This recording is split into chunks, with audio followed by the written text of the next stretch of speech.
Knicks Real Talk, man. Divine. About to get out my grind, hop in the Black Knight. About to make it happen, man. Knicks Real Talk, we all over the place. About to get it popping. Divine Bronx Jedi 7-6. The night show, the morning show. Knicks Real Talk, man. About to get in the Black Knight. Knicks Real Talk, let's get it poppin'. We hoppin' like toppin', and the Jumpman brand ain't no stoppin'. Divine and Bronx Jedi 7-6. We live from Facebook, Twitter to Twitch, and all that shit. We number uno with the promo that blow like nitro. Now the streets are buzzing, so we flow with the night show. So spike them likes below. That thumbs up, run them up, and you double up, cause it's Knicks Real Talk, and we on the come up. We'll salute to the cats in the chat. That's where it's at. Now you place the chats when I pace that under space where our face is at. We lace these cats with news, notes, stats. Game recap, no hyperbole, we straight facts. In fact, we say it lit like a candle through hot Hannah on the banner. We violent, so subscribe to the channel. Knicks Real Talk. Knicks Real Talk.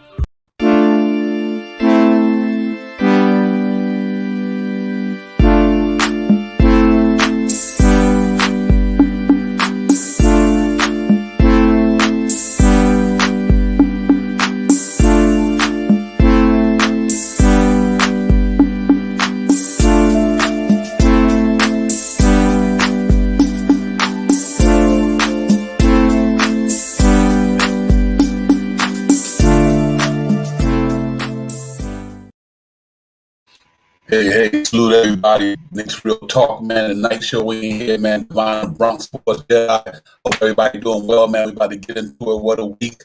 Free agency about, doesn't kind of die down, but we're going to really get into it, man. We made some moves ourselves, acquired Elian Fournier. Kim and Walker got a chance to come to the Knicks. We're going to get into all that. And, we signed some players back, so we're going to get into all that, man. I just want to say salute to everybody out there. Hope everybody doing well. They chilling on this night, man. This Wednesday night, we gonna get into it, man. Salute to the chat. They already in here. Camilio, Baba Bowie, man. We see you, Tim Smith. We see you too, man. We appreciate y'all coming in. He says sounds choppy. I had to figure that out, man. How did I sound to you, BS? Can you hear me pretty good? No, it came in good now. It's coming in better. Okay, sorry guys. A little technical difficulty, but I'm glad everybody here, man. Kevin, let's do it, man. To get into this thing, man. What a week, man. What a week. What a weekend. Knicks got the free agency thing kind of behind them, signed some key players back. But before we get into all that, man, let me bring in my co-host and my partner in crime, man, Bronx Sports Jedi. Salute, my brother. Yeah, good evening. Salute Divine. Good evening, Tim Smith, Bowie, to Kevin, to Camilio, everyone there listening out there. Thank you for coming this evening, man. What a busy time for the New York Knicks. With the free agency, it looks like the roster's complete. It looks like we have our warriors for this upcoming season to go out there and battle for us and make us proud. Yeah, absolutely, man. It was. I'm excited about it. I mean, ever since the draft to now, looking at what we did, I love every step that we made. Believe it or not, because I really think it's made us a better team overall, put us in a better spot. Gave us some more offense firepower, which we needed, compared to last year going into the playoffs, where we really lost a step in the playoffs. But man, just to feel that 1 and 3 with bona fide players, man, is amazing, man. I am truly ecstatic about that, because I do think Evan Fournier is an upgrade over Reggie Bullock on the offense and dramatically, and I just think Kemba Walker is Kemba Walker. That kid. He's a special player, man, and he's a good leader too. And I like Kemba Walker, so I'm excited about that. I'm looking forward to what's up next, man, and we just got to get into it, man. So I think the Evan Fournier thing was big. 4 years, but 3 years only. With a team option, I like that, because that really gives us a chance to see going forward that we didn't stretch to 4 years. We only really got a 3. We decided to let them don't take that option up in the fourth season. Same thing with Noel and Burks. We gave them 3 years, but only 2 years with 1 year with a team option at the last year. I think that was nice, man. And they all movable contracts. So I think it's real good. And I think the Kemba Walker thing, that's amazing.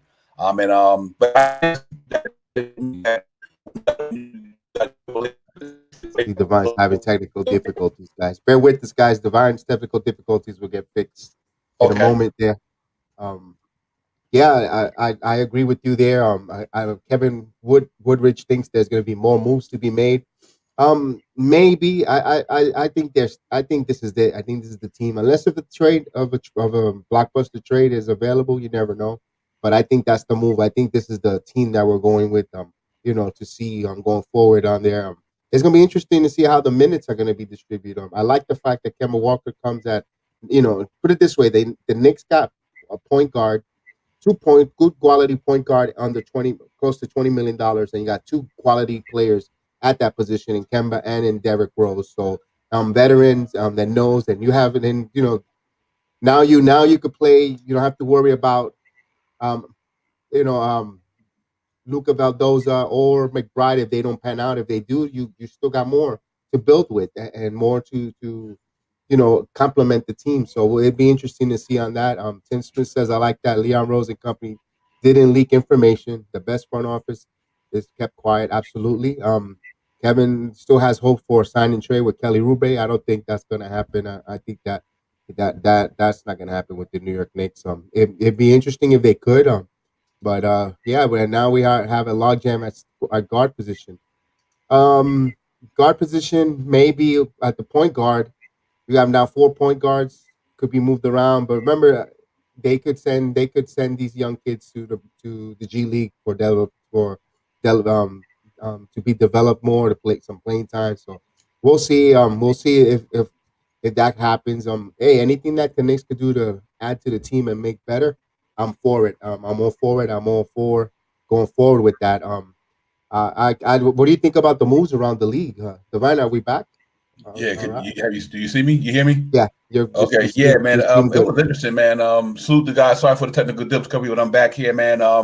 It was real interesting. I got to give Chicago Bulls credit. Um, I got to, to add Lonzo and DeRozan with Levine. I think that was a good move for them. I obviously think that you know what, the Lakers did what they did is crazy. They just loading up left and right with everybody out there. I really like. I could say Chicago going to be in the top 10. Elton Lee, salute, man. I see you, man. Salute. Elton Lee. Um, um, I could tell you it really impressed me overall. I mean, Miami Heat they just went bananas, bro.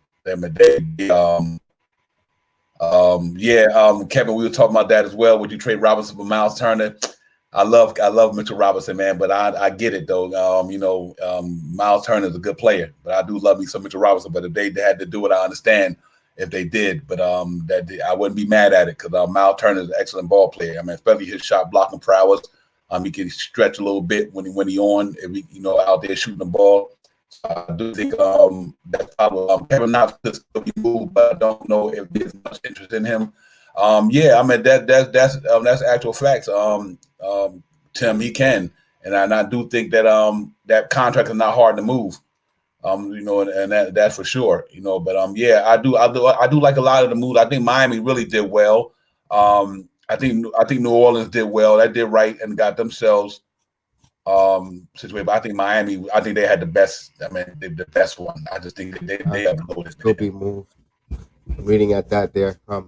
I like the fact that they might entertain. But wouldn't they go over the cap, guys, if they were to get Myles Turner in this trade? If they were to trade Mitchell Robinson and maybe and even if they bring a Kevin Knox with that trade, you're looking at what, 8 million or 9 million, if I'm not mistaken, and I think 17 million is made by Myles Turner. So I don't know if they were to make that trade, how it will fit, unless we're giving another piece for that. So our second team is be as good as. One thing about the Knicks, they'll be deep, or they'll be a deep team. With all almost 12, 13 deep, with all the type of players they could run in and run out in case there's injury. So I kind of like that with that depth that the New York Knicks got. I seen reports that they like that depth, but they still saying that we don't have a superstar or we need a superstar. But it's okay. I like the lower expectations that we went through last year going into the season with the team that we have, because if everybody knows their role and they got to play their game and bring their hard hats like we always crowned them, the New York City Gritty Committee. I think they'll be surprising and they'll do their role, and I think guys will have good years. Not everybody's called for to do. No one has to do career years. They just got to do their job as a collective unit, or 12. Many players Timberwolves plays, and I think they'll find success in the Eastern Conference. Yeah, absolutely. I agree. If you look at projected starting lineup, and I got Julius, RJ, Evan, Kimba, and Mitch, that's a pretty nice starting five. And the reason why I say that is because you look at a point guard situation, and random guys might not be able to give you the number they're going to give you on the teams they run. But let's hypothetically say Kimba in 43 games last year gave you 19 a game. You know what I mean? And with the Alpha give us like 10, 12, whatever. You know what I mean? Then you look at Reggie Bullock, like 10 points. Evan Fournier was like 17, 18. And that's almost like a 30-something points from two guys compared to probably was 20 from the other two that we had. And I think that the way Evan Fournier, I think is going to be a bonus to me. I just think that the way he stretched the floor, I mean, and the way he can penetrate, kick, and Kemba Walker. I mean, he just all around savvy. You know what I mean? You getting cardiac Kemba now. You know what I mean? I just think that, he like last year, man. Other than that, man, he had a good season last year for 43 games, put up 19 points a game. So I do think that that was really impressive from his standpoint. And now that he get to share the court with Derrick Rose, I don't think that he got a lot of minutes. I don't think Derrick Rose got a lot of minutes. I really think that them two going to split that point guard thing. And like I said, the only way a lot of other guys going to get time is we in blowouts. But I think the offense, and I think if Mitchell Robinson come back and the Knicks been sending they continues down there in New Orleans all summer, making sure that he was, doing what he had to do. I mean, that bodes well. I mean, I really do think that, Julius Randle getting 20-something a game, Fournier getting 17, 18, RJ getting 17, 18, Kemba getting 17, 18. I mean, man, Mitch getting you 10. That's almost like 75 to 80 points in your starting unit. And then you got Derrick Rose coming off the bench with Quickly and Burks. That's guaranteed you another 30 points off the bench right there. Just them three alone, basically. So I do think that the offense is going to be much better. Much better than it was last year by far, man. And then I think you decrease Julius Randle's minutes by maybe 6 to 8 minutes. That means Obi Toppin probably get more minutes, a little bit more minutes, because you don't have to run Julius Randle so much now because of the offense. Didn't have enough firepower so they had to keep him on the court. So that means that now Obi might get somewhere between 18 minutes or 16, hopefully. You know what I mean? And I think that bodes well, man, for sure. So I'm excited to really see that. Kevin said they've taken it back to the 90s Knicks with all these tough guards, Rivers, Greg Anthony, Hubert. I agree with you, man. That really is Chris Childs, Charlie Wars, Freewell, Houston. Bring it on, Kev. I ain't mad at you for that. But I like it, man. Kemba is a good player, man. A 4-time All-Star. He's nobody to sleep on, man. Home product, Bronx, salute. You know what I mean? So I think it's gonna be interesting with this. I'm dying to see what they're gonna do with this thing, man. I'm really excited about it. I had before Kemba came, I thought we were gonna be all right, but now, I mean, teams gonna have to really play the Knicks on defense now. It ain't like you can just guard Julius Randle, BX, and tune in on Randle, double team Randle. Now you can't double team Randle like that now. You know what I mean? That changes. You know what I mean? And we lost a lot of games last year, maybe by a couple of points, because we just didn't have, that firepower. But I just think that what they did, man, it's going to be, now you got to guard everybody. There's no way you could triple team Randle in that. If he do post up or he get in that paint, you can't triple team Randle now. Nah, you're not leaving Kemba Walker and Evan Fournier and RJ open on that perimeter. So I think that's going to be a really plus for us for sure. Let me ask you this: the way I know we got a long ways to go, and that was going to work itself out. But as of right now, who you have taking the final shot in the game? If you need a bucket to win you the game right now, with the way this team is constructed, with starters, and even with who we already know on the bench, is it still going to be an Alex Burke? You want to feel comfortable with him taking the last shot? Are we going to ask a lot on Kemba Walker's shoulders, or is it Evan Fournier? Or because obviously, or you still go with Julius Randle? Unfortunately, he failed last season, winning a couple shots. He had a couple like about 5 to 6 games to win with the last shot in his hands. RJ as well didn't have too much success with that. But going forward, just a hypothetical, I'm asked that to the chat as well. Salute to Anthony Barker. I'm glad to see you here. I'm joining us. I just wanted to see you out there. Mm-hmm. Yeah, man. You know what? I think who got the best shot? Whoever opened. I think that's how I feel, right? Whoever opened, if I think all them guys is capable, I mean, I really think, whoever's open, I mean, if it come down to the last shot and Kimba open, Kimba shoot it. If Fournier can shoot it, he shoot it. I just think that's what's so amazing about this, because now it takes the pressure off of worry about you got to force up anything. Julius Randle ain't got to force anything. If they kick that ball to Julius Randle and they swing at him, swing it to somebody. You got shooters all around you. So I think it would be nice. And if Alec Burks is in there, you take out Mitchell Robinson, that's even more crazy. I mean, it is. Oh my God, man! I think it's really a good spot. Salute to my man Anthony Baker. Anthony, thanks for chiming in, my brother. We appreciate you joining the show. And like, subscribe, man. Come and be a part of the family. Appreciate you. Kevin Woodbridge said, Walker, Rose, Fournier, quickly, McBride, those are Grimes. That's awesome. And Tim Smith replied to that. Last shot, we just run the offense open man, like Devon. Absolutely, just open man, shoot it, man. Because I think the best, whoever got the best shot, don't have to force it. You knock that down, and that's really interesting. That's really a delight to see, man. I'm psyched, man. I'm giddy, man. I hope the chat is. I hope Knicks fans all over. Think about what we were last year. We got the 41 wins with that team, and even now, just like the rest of the East got better, we got better too. You know what I mean? And we got better too. So I understand what Boston and all these other teams did, because you think about this here, we got guys from 1 to 4 that literally could get you double-digit points at any given time. And I think RJ's maturation is going to be amazing.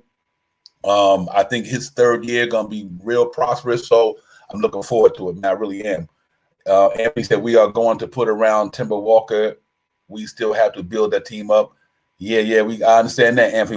We doing it, man. I think this is just the start of it. I think we go through the season where we got. You remember the trading deadline that be coming around after 30 days. You can wheel and deal people too. You know what I mean? And certain guys. So you just never know what happened. Time trading deadline come up, we in a certain position, but if the chemistry and the camaraderie there, you just roll what we got. And you look forward, but just to be able to have them move what they did with the contract, and on free agent night, yes, we was like, man, we gave this guy 4 years, we gave this guy 3 years, but they didn't put all the details out about him. Then you come back and say, okay, you know what? It's really 2 years with team options.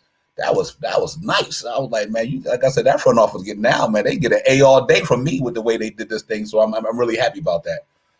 Every contract that the Knicks free agents signed this offseason, even if it's their own retention of players, they're all tradable, movable, and movable contracts that even if you wanted to trade for a big player down the road, you can. It'll be flexible. It gives it flexibility. It gives it substance that you could add that to a trade, even a 3-team trade with the amount of plethora of picks the New York Knicks are. So despite the fact that they're saying that no one wants to come here yet, we need to hold our horses. The front office is doing the right thing. There was no real major free agent out there that we got to throw everything at them. And the free agents that we wanted, as you've seen, everyone's seen, they re-upped with their team. They took their contract extensions, and when they were available to, SGH, for example, doesn't mean he still can't be traded. But as of right now, that you see a lot of the teams that have these superstars re-upping. So we just got to sit there and be patient and ready to pounce when the disgruntled player doesn't want to be on that team anymore. When right. Donovan Mitchell says I had enough in Utah, that's when you see the Knicks attack. And I think what they did, BX, with the way they did it, it makes that real easy. Now even Fournier, Noel, and the Burks, that's $40 million worth of contract money right there. So they did have to go out to somebody with a salary like that. They got contract they can move, to be able to do that. You know what I mean? That is literally, and Elton, great point, Elton. He said literally all the money can fall off the books in 2024. That's because when we knew CBA is renegotiated, absolutely. So I think like Elton, like you said, that championship window was 2023. Well, you think about where we at right now. I think Knicks go with 50 wins this year. I had them 50 wins before Kimber, but I put them at 50 now, 52 easy, because I just think that it's going to be hard in a league now that's a lot of more offensively than defensively.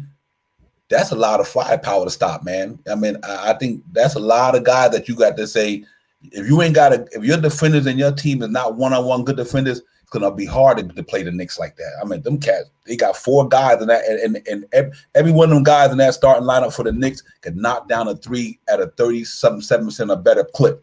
So I just think that's impressive to have that what the Knicks did, man. So I got to salute the front office right now, man.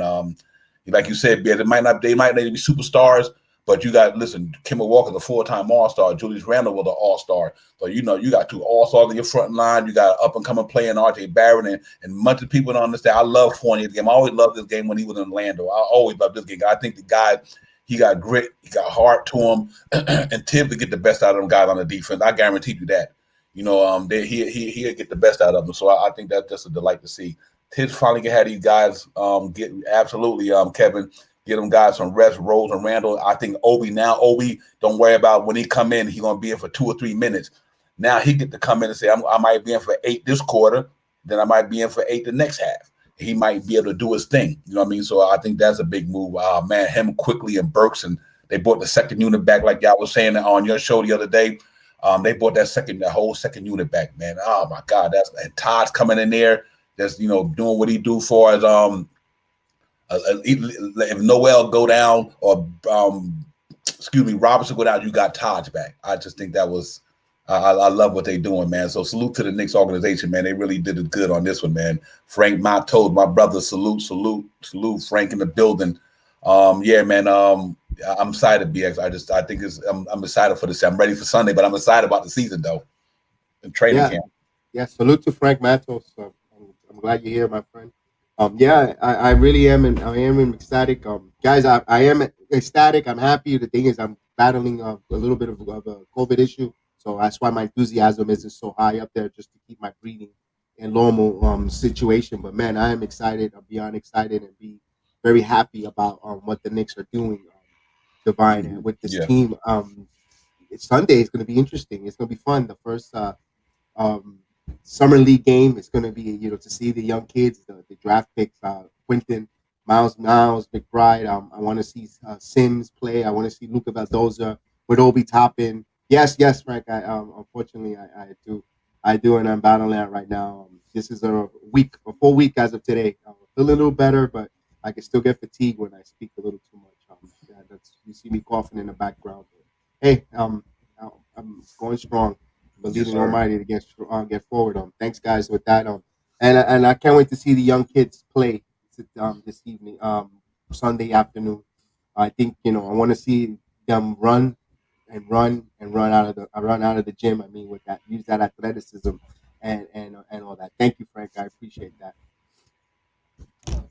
Yeah, man. I'm excited too, man. It's because it's really gonna show me what these guys is really made of. I agree with you, Tim, but we got some intelligent vets. D Rose, Walker, Taj. I think we can win 50. I no doubt about that, man. This team is better than last year by far. I think they a step above that with everybody they got. Prince the Bun, salute my brother, salute to you, man. Salute Prince in the building. Prince, again, thank you for your last time in, man. I appreciate you holding me down. I just want to tell you that, man, BX was under weather with the COVID thing, but you came in there, you supported, you stayed on the show. So thank you, my man, Prince the Bun. You know how we do, brother. Much love for sure. Yeah, man. I'm truly good with what we got, man. I think this team is way better than last year. I'm talking about from an offense standpoint. When you talk about taking 17, 18 and putting it in that. And when I was saying, BX, we need a guy in that 3 position who constantly give you a 17, 18 every night. And I think we got that. And then you talk about Kemba Walker compared to Elfrid Payton. Not throwing stones at Elfrid Payton. Thank you, Elfrid Payton. Thank you for being part of the Knicks, man, helping to get the 41 wins and being part of the organization. You just want the guy that we needed to get us where we need to go. But salute to my man, though, man. I think he did well, but he's not Kemba Walker, though. You know what I mean? He's not Kemba Walker. So I just think that we really did a good thing, man, and I'm excited about that, man, for sure, man. So we just got to keep this thing going, man, and I'm ready, man. I'm ready for Sunday. And see, this team is deep, though, BS. I'm wondering, all these guys going to be able to get some playing time after the 10 guys. You know what I mean? I don't even think Todd's going to be in a 10-man rotation, to be honest with you. Yeah, I can see Taj minutes. He's just there like an emergency case, just in case, which is okay because I want him in practice too. I know he's going to be a hell of a practice player for the Knicks, for with the other young guys. molding footwork. It's like having a coach, which I think eventually he'll be. After his playing career, if Thibodeau's still coaching the team, I think to see him in a coaching uh, role with the New York Knicks down the road, or even that, I think he's a future coach in the making. But I think his minutes he won't play so much minutes there. But hey, but is there in case of an emergency? We know what he's capable of, and we know he could give us all that there. And Frank Mandos talked about we talked about Evan Turner coming in there, but we would like it, but I don't know if he'll fit on the cap because even if you give Knox up along with Mitchell Robinson, the money still don't match it, Frank. Unless if we're gonna throw one more player, that's only to get a Myles Turner. So I don't know if that could be possibly had with the money situation. Or yeah, maybe if Mendoza, it's $3 million. That is, we were talking about that behind the scenes also. So now with the emergence of Kemba Walker and Derrick Rose, and Miles McBride and Emmanuel quickly do Valdoza make it even to the team at all? Do we any minute do we think he'll get released from that contract? It's not guaranteed yet. What do you guys think? Yeah, and Prince the Bun said plus 2 firsts. Oh, that's a little steep. That's a good one, Prince, because that first round pick is worth a certain amount of money, so you can pull that off. But I think the Knicks roll with Mitchell Robinson. If they trade him, I'm good either way. I think either way. But I'm a Mitchell Robinson guy. I just think the 36th pick coming in here, man. But I do think his Turner. But I think Mitch gonna be on a mission this year, though. I really do believe that. I think Mitch gonna be on a mission this year. I think like from what I've been reading and from what his trainer and everything, like this guy's and the Knicks sent them guys out there. So I have to see about that. I think that's Chris calling me in, man. I think that's Dennis Schroeder. That's Dennis Schroeder calling and wanting to know if the Knicks could sign him tonight. Yeah, I think that's Chris. I can't do it while I'm on the stream, though. Yeah. I do think I don't know, guys. He said Frank Meadow, Turner and Randall practicing together. Hey, Chris. Yeah, that's true. They had videos together. They did have videos. I'm on the stream right now. Yes. Yeah, man, we on the stream, man. We can jump on in if you want to. Live in color, folks. And Valdoza. Mitch will get paid peanuts right now, and we'll keep him. Man, I would like to see. I like either one, Mitchell Robinson or Myles Turner. I like either or. I like the fact that Turner could stretch the floor with 3-point threat. I do enjoy that. I'm part of Turner. Either way the Knicks go with that. If they bring Mitchell, keep Mitchell, I'm good with it. If they bring Turner, I'm also good with it. I like either or. Depending, what they give. Hopefully they don't give too much for Turner, but hey, he's a good player, a good dynamic scorer, and also he hasn't been injured. Only last year he had I think that minor thumb injury for a while that he was out for a little bit, but other than that, he hasn't had that ligament or that broken bone issues. So hopefully Mitchell does stay healthy, Tim Smith.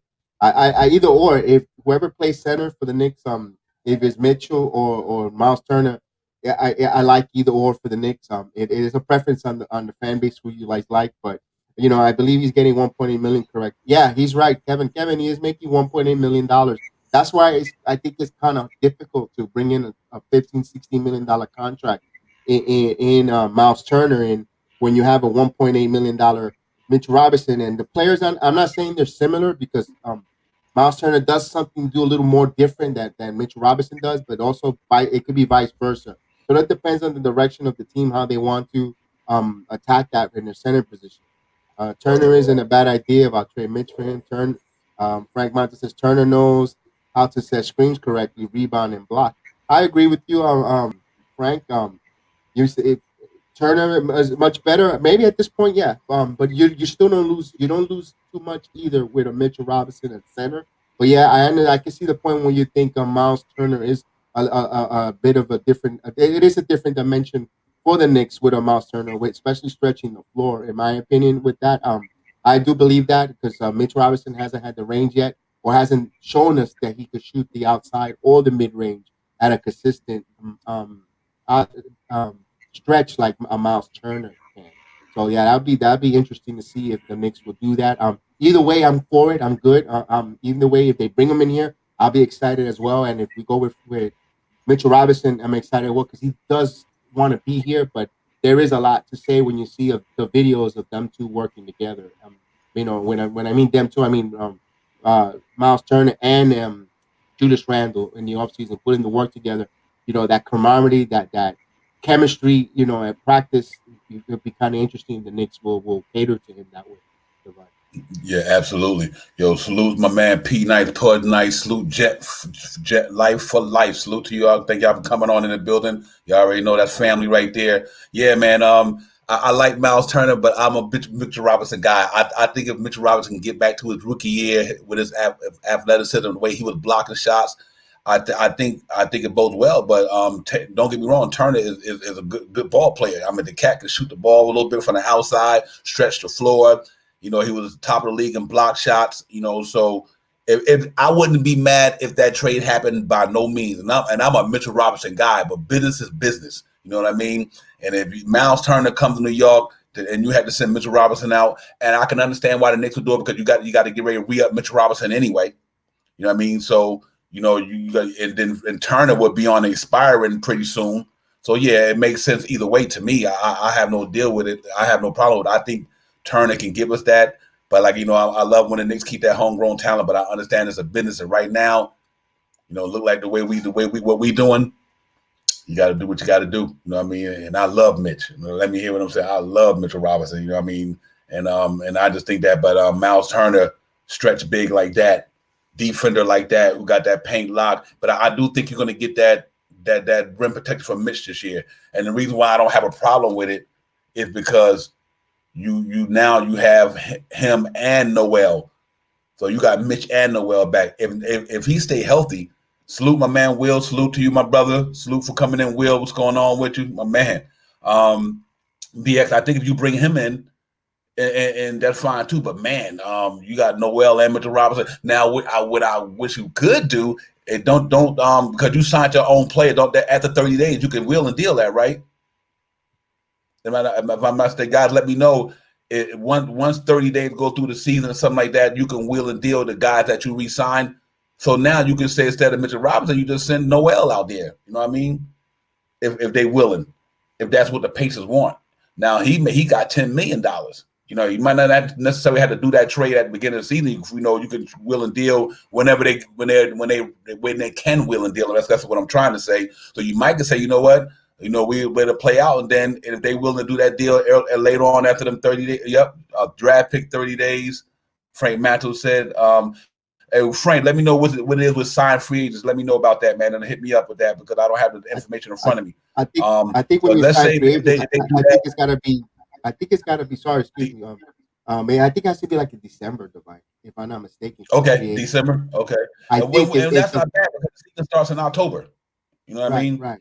Oh, 3 months. You might be right. I know some moratorium number. I don't know the exact date on it, but you still have until August 6th. Let's say, for instance, the Pacers called this evening and they want to do that trade. You could do a sign and trade Noel in this deal for him now because it's still in a trade. You can still move him and be like a sign and trade. You sending Noel with his $10 million, and then you got to find $8 million to bring in Myles Turner. You could actually literally theoretically keep both Mitchell and Mitchell and Myles Turner on the team. If you could just move that way, if you were able to wheel, then that would definitely probably cost you numbers of draft picks because you're going to send that there. But remember, Carlisle before resigning with the Dallas Mavericks liked it, Nerlens Noel, and he wanted him there in Dallas. Prior to that, and he was hot and heavy before he decided to, call, hey, we're gonna go a different route. With him leaving and joining the Pacers. So that could be a person that he might have to think about and call the Knicks and say, you know what, I'm gonna save you guys $8 million on the cap, or not even, or say I'm gonna use the $8 million and bring in another player and some more draft capital, and we're getting rid of Turner anyway. So, and we're bringing in, I got me a rim protector for the next 2.5 years, and you know, we have Sabonis here, where Sabonis is going to score. Who knows what the Pacers are thinking with that? So that won't be a far fetched idea. That could happen before the contracts become official before the 6th of August. Yeah, you know, and that's what I mean, because you look at their situation out there in Indiana. Um, Sabonis had got his extension, correct? He got his, but you got to remember, all them guys, like, they done got their extension. I think Brogdon had got his. I think Karis LeVert had got his. He might be due pretty soon. T.J. Warren, if they're going to keep him, they're going to have to give him money. So they might want to get rid of that $18 million from Turner, knowing that they got Sabonis down there, can do what he do down low. Say, we know, and now see a guy like Mitchell Robinson might bode well, or Noel might bode well for them, because they saving a ton of money with, but not a ton of money with Mitch, because they're gonna have to extend them. But even with Noel, you got him for the next 2 years, only on $10 million. So they pretty much saving some money in that sense. So I can see that happening, guys. I like the team the way it's personally where it's constructed right now. But if you get Myles Turner in here, I don't got no problem with that. I don't. But like I said, I'm just a Mitch guy, man. I like the freakish guy with that's in him. He just does things some guys can't do. You know what I mean? And I know he's been injured. He was coming off about to have a good year too last year. You know, like I said, the game before he got injured, 10 points, 16 rebounds in the first half. He was about to go for a 20-30 game now. Not then. Next thing you know, he fall, or he's come down on somebody's ankle. You know, and that's it. You know what I mean? So I was like, oh my God, Mitch was just about to get, but then he come back in the hand and goes out. So they're not what I mean. They're not career-ending injuries. So I think Mitch will bounce back off them injuries, and I'm excited to see what he do, man. But if they had to trade for Myles Turner, you'll live with it. Yeah, we'll live with it. I think it makes the team better, a little bit better from an offense and defense standpoint. Because like I said, Myles Turner can stretch that floor a little bit. You know what I mean? So we had to see about that. But other than that, man, what you think about the Kemba Walker thing, man, and him and Derrick Rose sharing that backcourt? I think that's special. 24 minutes apiece, probably. Both of them, straight get buckets. Derrick Rose can get you 18 at any time. Kemba Walker can get you 18 to 20 at any time. I mean, that is sure enough firepower right there. And we haven't had it like that in New York, BX, in a long time. Not at that point guard position. Not that point guard position. Not like that, man. Oh my God, bro! In a long time, man. And that's nice. And to be able to see Cardiac Kemba come in here and get some buckets. A guy, I wish I could throw that. I want to throw that clip of him in when he hit that last shot against the Pittsburgh and the Big East, man. That dude special, bro. He still got to step back to this day in the NBA. So I think that's going to bode well, and I agree absolutely, Kevin Woodward. I agree with you 100%, man. Street planning on behalf of our front office. That's what I was trying to tell people. You got to get these cats time, man. Let them, and I think Brock Aller kicked it off, and Scott Perry and them closing the deal, because I did not see that Kemba Walker thing coming. I know that he would be out there, but I did not see it coming. But I'm not mad though. That's for sure. I'm not mad at all. Yo, salute to the chat, man. Frank and everybody, Kevin, Baba Booey, Camilio, everybody, man. Prince the Bun, Will, Elton. Y'all guys, salute to all you guys, man. I hope y'all having a good night tonight, man. And y'all keep it coming, man. Y'all already know what it is. A 1-2 punch rolling Kimba. What? Will, absolutely. That's dangerous, bro.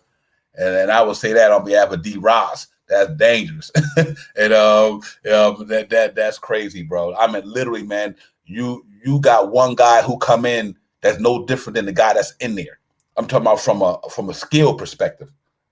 You go to some teams, your backup two is not as good as your starting one. In this case, your backup two is just as good or just as better as your backup as your starting one. I mean, that's crazy. I mean, and then even to have Alec Burks coming in behind Fournier, straight buckets. I mean, these guys are bucket getters. You know what I mean? I mean, that is something to be proud about. Then you got quickly coming in. I think he's going to have a better season. I think Obi's going to have a better season. I just due to the fact these guys got an off season in a training camp. I just think that they're gonna elevate their game. I think I'm dying to see what Obi's gonna do. I just think that he's gonna get another level to his game, man. Because he had a whole off season. He about to go to summer league, So Sunday is gonna be lit. You know it's gonna be lit Sunday. You know what I mean? It's gonna be lit Sunday because I think they're gonna be bringing it down there, man. So I'm ready. I'm ready to see that, man. But I'm excited about that 1-2 punch at the guard spot, and that one. We did what we had to do. We took care of the needs. We took care of that 1 and that 3, and we really did that. And I think it just elevated that team, man. I'm so excited about that for sure. Yeah, Will stole my thunder. I was waiting for you to finish about that. The old Knicks, the old front office, they would have traded for that contract, giving up picks, and they would have gotten desperate. This you can see the difference of this front office. They knew they stood pat, they were patient, and they got Kemba Walker for penny on the dollars. You know, 8 million. They got 8 million for 9. Let's say 8 or 9 for Kemba plus 14 for Derrick Rose, they got 2 point guards, qualified good point guards for the price of, and we were going to pay for what we would have got for Alonzo Ball maybe, and we got now two and these guys, they're proven. We know what they could do. You know what they're pros, and they're only is going to make the team better on first and second unit. So kudos on that the front office for that plan developing. It might have been a little bit of luck that it might have fallen in their lap that Kemba was bought out, but hey, we take it the way it is. It would take it as it is, and they pounced and they provided a good product that Kemba Walker wanted to come back home here. So I don't know if the Knicks would have not made the playoff last year or not shown that improvement. I don't think he'll come. I think he would have not bothered coming here. I think he would have kept. They would have passed the New York Knicks. So kudos to the front office, to Tom Thibodeau, Julius Randle for putting that work in and changing the narrative around the league. Even though we haven't got the superstar yet here, but it's trending in the right direction. And got you see people now when they get released or whatever the case is or bought out. The Knicks are thought about of a team of a destination, not like before they'll pass. It isn't the sexy names that we thought that we want, but they're very good, solid team, very improved team, very deep team. And I just want to see what kind of style they're going to play. We might have two different contrasts of style in on offense, first unit to second unit. Yeah, absolutely. Yeah, you're gonna get more of the half court game probably with the first unit, and then what's interesting as well, that what, when the Knicks, I think this might have been something interesting in BX, when they on a draft night when they did that trade with Oklahoma City, you know what I mean? I think they sent a certain player out there, and I don't know how it actually went. Can you hear me? Yeah, you're fine. The only yeah, thing we could hear you, but you're frozen. It's frozen. Okay, yeah, but that draft night when they sent out to OKC, and then OKC we wheeled and deal with them. I think that played a major part, and I think we also we did something with them, whether last year or early this year, that we kind of wheeled and deal with Preston them on another deal. So I think they're looking at that relationship, and I think relationship building is important, and I think that might have been the reason why as well. After we did that, man, but I do think, getting back to what you were saying, I do think that that second unit is straight run and gun. You know what I mean? It's like they're gonna be up and down the court, and I think that first unit they can run. They won't run as much, but I do think they will run, but nothing compared to that second unit though. Yeah, I can see that. That'd be interesting. I would definitely want to see how they're going because they're gonna need the second unit to run and gun and set that pace on the team, especially if you're going to go up against an older Miami Heat team. The Miami Heat team, they're averaging in the mid-30s. Their team, the first unit, we know what it is. They're going to play half court with them, but when we do that substitution, take advantage of the Miami Heat with running and using our athletic ability, our speed, and our smart point guard, and just run them out of the gym because they're going to be a good defensive team, but can they play 42 minutes of defensive team when your first unit is going to be a handful with shooters and scorers everywhere, and then you have a second unit who's so athletic and so quick and so fast, cutting and already has a full year. They're going to have the chemistry. They're going to be phenomenal because they're going to be year two of they're going to know every tendencies on the court when barring injuries, and that's going to be interesting to see how they're going to push the pace and get it and take advantage on an older team like a Miami Heat, and even the Brooklyn Nets. They don't play defense either, but that's when you have to use your strength and your depth of your roster and go and attack these type of teams, in my opinion. Absolutely. I agree with you 100% on that. I think they set up real well with that. But I think the speed of it is going to be because you think Derrick Rose and Obi Toppin and Emmanuel quickly flying up and down that court, and you're going to have that pace to stay with these guys, and I think I'm hoping the Knicks get into like a swing the ball moving good offense, because in that starting unit, you don't have to wait till the last second to move that ball. You can swing that ball for a while, then you still could post up Julius Randle, with the last so many minutes. Can you hear me? Yeah, you're good. You're good to Okay, go. my screen is just acting terrible. Guys, sorry, man. My screen is acting up here, and I'm hopefully to come back to fruition. It's just acting up right now. But yeah, I think being able to swing that ball around that perimeter with them guys, I think that's going to be phenomenal for the Knicks, because now you just can't you can't set a defense per se. And if they moving that ball around, swinging it from Kemba to RJ to Randall to Fournier, your defense gonna have to be on point, because if you leave one of them guys open, they're gonna knock it down. They're just gonna knock it down. You know what I mean? So I do think that's gonna be phenomenal for these guys, man. And I can't wait to see how this thing pan out. Yeah, that's gonna be interesting. Thibodeau's gonna. There's no excuse. Thibodeau that's gonna have to play these guys the right amount of minutes, which I know he can. I know he will. And it's going to be interesting to see how is he going to manage the minutes and moving it around players. And I think everyone has a defined role on the team. And there's going to be a few. I think some of the rookies are going to be situational. I think that's what that unfortunately that's what's going to happen with some of these rookies. They're going to be situational. But I think these rookie class that they have, there's so much good defensive players that I think they're going to force their way onto the team. They're going to force their way on and want to have minutes. Quentin Grimes, I think he's going to be so much of an improved player in practice that he's going to want them. They're going to force him to play him NBA minutes. And also now, what I like about all this depth that we have is that now we don't have to play 40 minutes Randall, RJ. They led the league in high minutes last year. Remember, it's going to be back to 82 game season.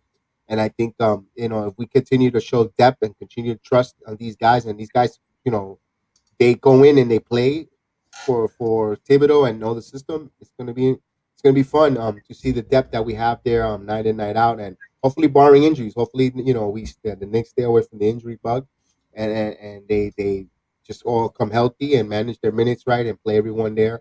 I don't see Nolan Snowball playing a lot of games. I think you see Gibson come in. A game, in a stretch, especially when they have like a game, something similar like four games in 5 nights or something similar, something crazy like that. But I'm glad because they have the depth. They have the depth and they have the trust, and they know the Thibodeau system.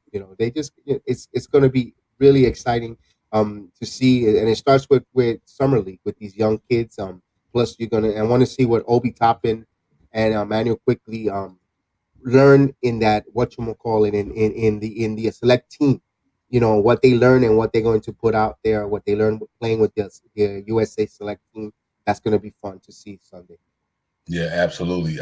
Yeah, God, my greens. I'm having technical difficulties all over the place, so y'all forgive me, man. But and I had to get together sooner or later. But yeah, I think for sure you can't go wrong with that. And I just think that we deep, man. This is a deep team. This is one of the deepest teams I've seen in a long time.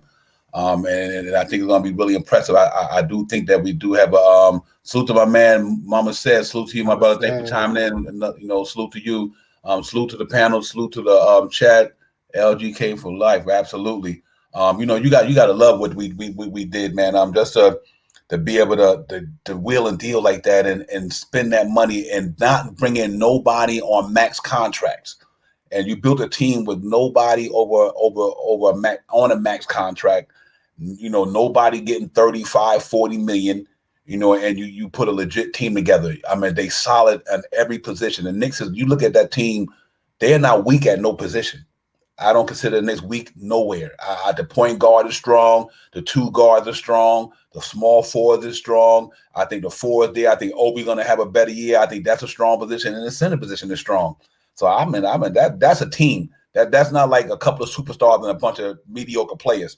I think all of them guys are really good pros, and they well seasoned. And I'm glad we ran it back. I'm glad we kept the continuity. Pud Knight said power forward. I agree. I do think though. I really think that Obi Toppin going to have a successful second year. I think summer league and training camp and the off season going to do him well. You know what I mean? So I'm happy. I think that's going to make a big difference in what we're doing there, Pud. So I'm hoping that pans out that way. But I'm excited, guys. I can't wait for the season to start. Training camp going to be, before you know it, it'll be 2 months. It's time to start back. Because we already in August. I think the season starts October the 18th or the 19th, something of that nature. So time you get out of summer league, they pretty much gonna start training camp because the season's spinning right back around. And it's interesting, man. So I think, like I said, I don't even think it's considered an off season on my behalf. I just think that they about to roll in this thing and get it popping, for sure. I've got a question to you, Divine, in the chat, because someone could tell me. Let me know. Has the NBA schedule have come out regular season yet? I know preseason has, because I've already purchased tickets for San Antonio and Orlando for my friend purchased, and we're going on October 10th. But I don't know. I haven't seen the NBA schedule release yet. I just wanted to know who the Knicks open up, if anyone knows who the Knicks open up the season with, regular season wise. I don't think they're not yet. Okay. Not yet. Yep, not yet. Okay. So, yeah, summer league started already. I watched last night. Utah. Utah. Both Swiss squads staff played yesterday night against Golden State. It started already, so it's fun to see the young kids playing up and down on the court. Frank, my EP, DSJ, Frank are begging for a job. I agree. You know what? That's what I'm saying, man. It's amazing that we got 10 quality starters. You don't have to worry about that situation. And I hope all them guys are better. I hope DSJ, all them guys, man. I hope Frank and all them get to go somewhere and play basketball. Because once a Knick, always a Knick. And Pud like Wade Valdoza. You don't know. It might be. It might come down to that. It might come down to that. It might be surprised. It might. If there's a player, in summer league, and that they really impresses, who knows? Could be a possibility. Luka Valdoza. We hope he makes the team. I hope he makes the team. All this hype that he had us, all these streams that we spoke and we seen and we anticipated, and he don't make it. It's so anticlimactic. But we need that $3 billion. And I thought he had a good play. But he didn't have the Olympic that I thought he was going to have. I tell you that. So that's interesting to see. But yeah, that $3 million. I mean, and they going. I'm telling you guys, they put. Now we got movable contracts. We didn't have that last year with them 1 year deals, and now we got movable contract to match salaries. I think that's so important now to have the salary number to match a player that you might want. So if we had to get a player for $30 million, we do have contracts we could equal $30 million with no problem without having to gut the whole roster. You know what I mean? And I just think that's so nice to have that, man. To be able to do that, so it's going to be interesting. And it's good what Will says. We do have a $4.9 million mid-level exception. It's true. Will, we still have that available. Damn it. So let me ask you a question. If the Knicks, if y'all guys think the Knicks is not finished, what do we need? I want to know, what do you guys still think we could do will even make the team even better? Y'all got to hit me with that one, man, because I'm like, this team is nice right now, but y'all tell me what y'all think about that. As Streets of Blood said, Australia locked them down. Yeah, that was tough. And Pud said we need a lot. Holla at me, Pud. What do you think, man? Tell me what do you want to see on the Knicks that you think is gonna even make us more better than what we have now, at least at this point right now. Anyway, Oubre, okay, I got you. I'm on that one. He's not gonna sign for $4.9 million. No way. Will said laugh aloud. Will said Frank. we mentioned that before we came on the stream. We won't be surprised if they waive Valdoza and can bring Frank Ntilikina in his spot. That, wouldn't be surprising. That would surprise me. Yeah, wouldn't be popular. It wouldn't be popular, but I mean, maybe. I mean, who knows? Man, Streets Oubre for $4.9 million. I don't see that happening for that amount of money. I don't see that. We want Oubre, but Okay, Kev said wing defender Divine. We both want Oubre. Absolutely, he definitely is. I wish we could. I don't want anyone right now. I'm fine with the team as it is now, as the current free agents that are out there right now. The free agent hasn't signed. There's nothing really to really appease me. I'm good with the way they have there because unless if they want to work a trade, if they want to work that trade for Turner, it's fine with me. But as anyone out there that right now for the money that's out there, I don't see anyone really appeasing. I'm fine with the whole stat with their current roster. I mean, I know they need more talent, but there's nothing. Yeah. Yeah, if you bring in somebody like Oubre, what do you do? Do you because who don't play or who play? I mean, where do you put Now I'm an Oubre dude, but now as this roster is currently constructed, who moves out or who moves in? Is it that means are you going to roll Alex Burks to the two, quickly go to the bench? I don't know if that's going to happen. I mean, not to the bench, but situational. Or do you have to trade Alex Burks to get Oubre in here to take that 3 spot? That's really interesting. To be honest with you, so I would have to see it. My man said Baines, $4.9 million, and then you move him. So I think what I'm trying to get to now, what do you do with these guys? Because that mean Nerlens Noel don't get burned? So if you bring in somebody else, the way this roster constructed, somebody got to get moved. Yeah, difficult decision. Absolutely, Sarge. Hey, Sarge, what's going on, my man? Sergeant, salute. Yeah, man, that's interesting, man. To see that, because who do you move out now? And I agree with you, Frank. Those trade assets, they really are. But that's not a bad spot to be in. I would have never thought the Knicks would be in this position. I knew they would be, but I mean, this fast, the way they constructed this thing, man, you got to get that front office props because I'm so psyched about what's going on right now. Because I think that point guard, Payne is back on a 2-way contract. He is. Yeah, Theo Payne is back on a 2-way contract. Yep, yo, let me get a 30-second break and we're going to bring Sarge in the building, the man who never stopped working. So we're going to bring Sarge in the building. But let me get a quick 30-second promo break and we'll be back, guys, for sure.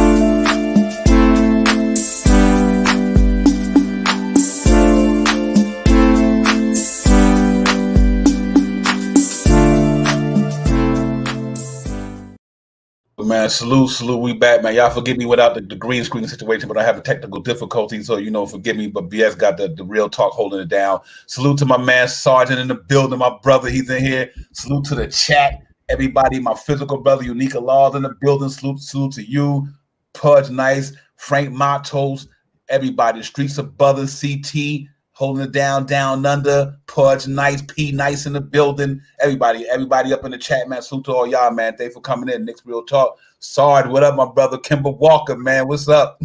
Hey, man, look, I'm going to tell you something. I'm down here in El Paso, Texas right now, brother. El Paso, Texas. Last time I was in El Paso, I was in the Army. So this is taking me out of my element, right? But I'm sitting at my desk, doing my training thing, training my subordinates, and I get this text message on my phone that says the New York Knicks just got Kemba Walker. I'm like, oh my goodness, what is really going on right now? Serious. I say this, right? I'm glad that Kemba had a long time to kind of reset himself and rejuvenate what he's got going on, right? Because when looks for Baba Booey, salute. So if we get the Kemba Walker of old, the Knicks gonna be something to deal with. I'm telling you right now, the Knicks is gonna be something to deal with. We gonna have a say of what goes on in the Eastern Conference. Absolutely. I'm telling you right Absolutely. now. I'm telling you right now. Absolutely. And I feel like since he's had this extended amount of time off, that leans towards our favor. So that's two things for the Knicks, right? Look at.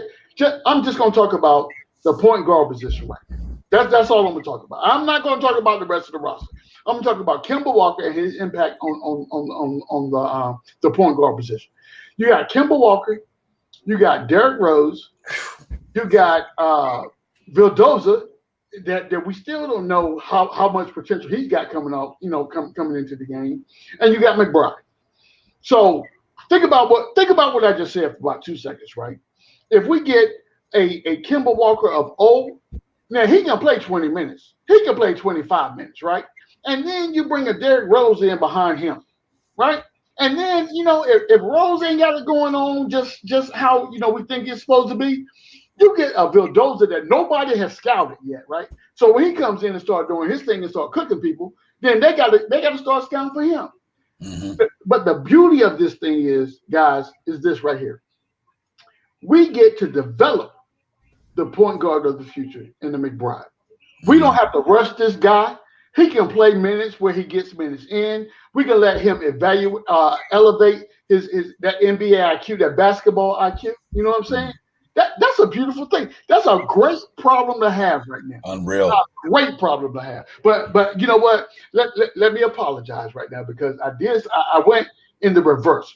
So let me go back to what I should have said when I came up here. First and foremost, thank you guys for having me on. I always enjoy when I'm here with you guys. You know what I'm saying? Everybody in the chat, like and subscribe to this channel. If you're here, you love what these guys are doing for you. You know what I'm saying? It's all about the Knicks and it's all about the chat. So like and subscribe to the show that you're watching right now. Yes, indeed. Yeah, man, it's a beautiful thing to have.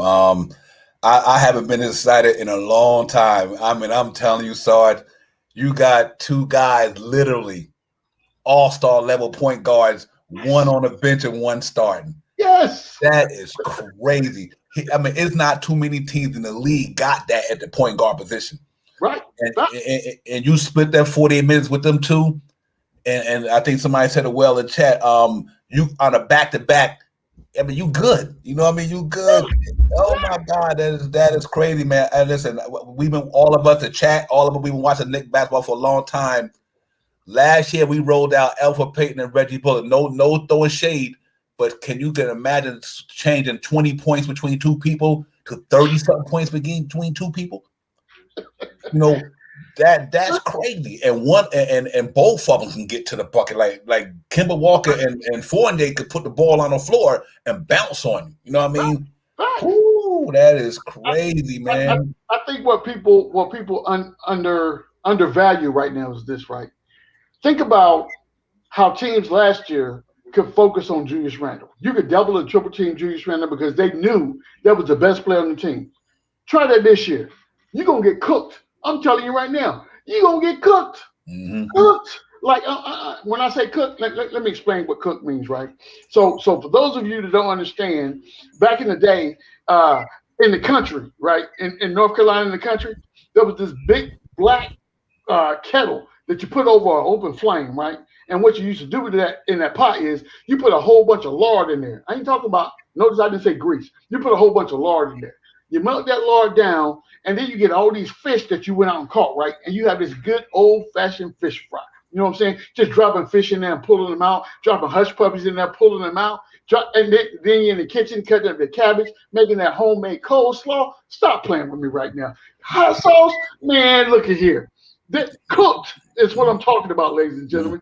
You go out there and double team Julius Randle if you want to. Please do. Please do. Oh, my goodness. Oh, my God. Hey, BX, it's going to be – I do think, man, I'm trying to tell you, that's a lot to deal with in that from somebody like all of us who watch basketball for a long time. You cannot picture – Julius Randle shot 40% from three last year. RJ was 39 or something like that. Fournier close to 40. Kemba Walker shoot around close to 38. So to me, BX, that's a good problem to have, man, for sure. Absolutely. That's a wonderful problem to have. You know, I saw Kevin Woolridge throw. Hopefully, Julius passes the ball and doesn't hold it on. I know. You know what? I think it's gonna in the beginning maybe first few games for adjustments, but he's gonna trust his teammates. He's gonna trust his teammates. He I just want to see who is Julius Randle gonna have a 2-man game rapport now that Reggie Bullock is in. You know, you saw that. Would it be RJ Barrett now that he's been there the longest together on the floor? Would he have that same type of 2-man game with Julius and RJ Barrett that he had with or would he just adopt it with Fournier and get to know him and let that match naturally be a natural fit? That's going to be interesting. The first few games, the first 10, 20 games of the season to see how the Knicks fare on that. So if they start roughly off the gate, guys, let's not panic. Let's say they're not, because they gotta get to know each other and gel and get together. Yeah, facts. That's a good problem. Real quick, part nights I got my projected starting lineup down there at the ticker. I got Kimber starting at a point guard. Right. I got RJ at the 2. I got 3, whatever, him or Fournier, Randall and Mitchell Robinson. That's my projected starting lineup. I know. Because I think you can't go wrong with that either way. I agree. That's a problem for everybody in the league. Yeah, and like you guys, they saw it. Like you guys said on BX Show the other day, that second unit chemistry with Rose, Quickly, Burks, Obi Toppin, and Noel, man, that's a problem, bro. That is a problem. I'm telling you, that team is stacked. Imagine the starting 5 that you just laid out. And then the bench players that you just mentioned, oh my goodness, stop playing right now. Yeah. The Knicks gonna be a problem this year. I wish the season was starting tomorrow. I would say the same thing earlier, bro. I said the same thing earlier. I want to see the start tomorrow. At least training camp. You know what I mean? At least training camp, man.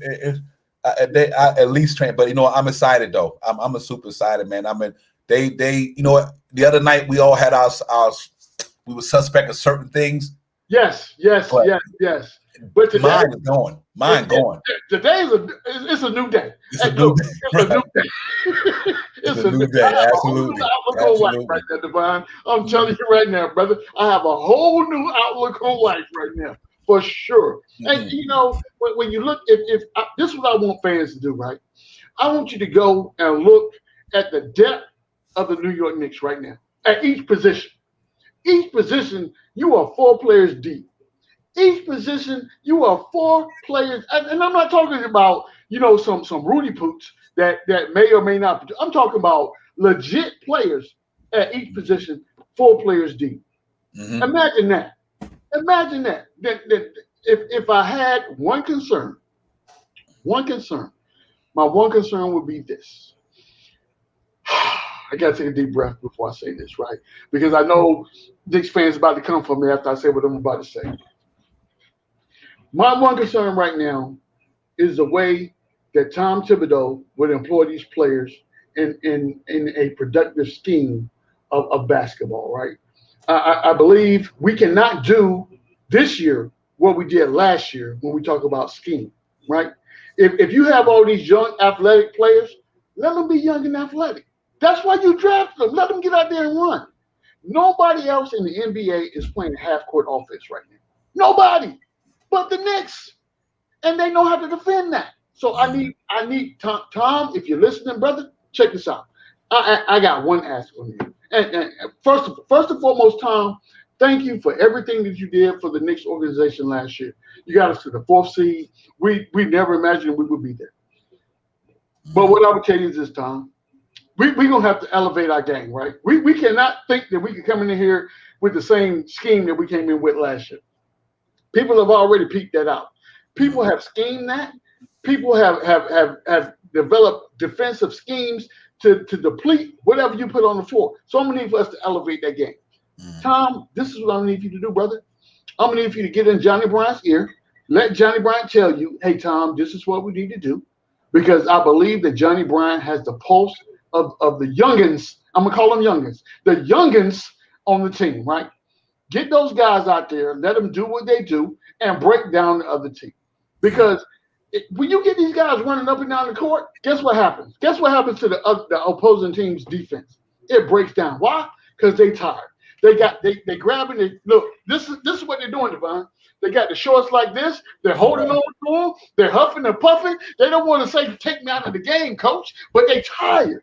They tired. True. And we have offensive juggernauts right now. They can go out and create their own shot. Yep, absolutely. Let them guys get out there and do what they're doing right now. You know, Tom, that's all I ask, brother. That's all I ask. If I have, that's my only ask. Tom, come with me, brother. Come with me. That's all I ask.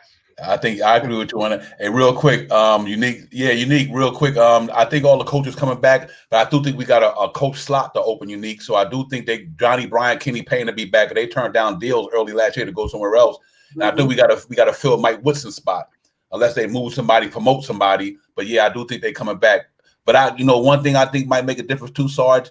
I think now we got more talent. We do. We do. More talent. And sometime last year, I think so, and I'm on you with everything what you're saying. I think Tom Thibodeau now, he got some more talent now. You know what I mean? And like he couldn't after that second unit, God, you just I think he got firepower now. That's gonna be scary in New York. From what I see from a basketball perspective, being a basketball guy and love basketball, in the modern NBA today, where they don't play a lot of defense, and we do, it's gonna be hard to guard the Knicks because the NBA don't even play a lot of defense. BX, everybody's offense minded.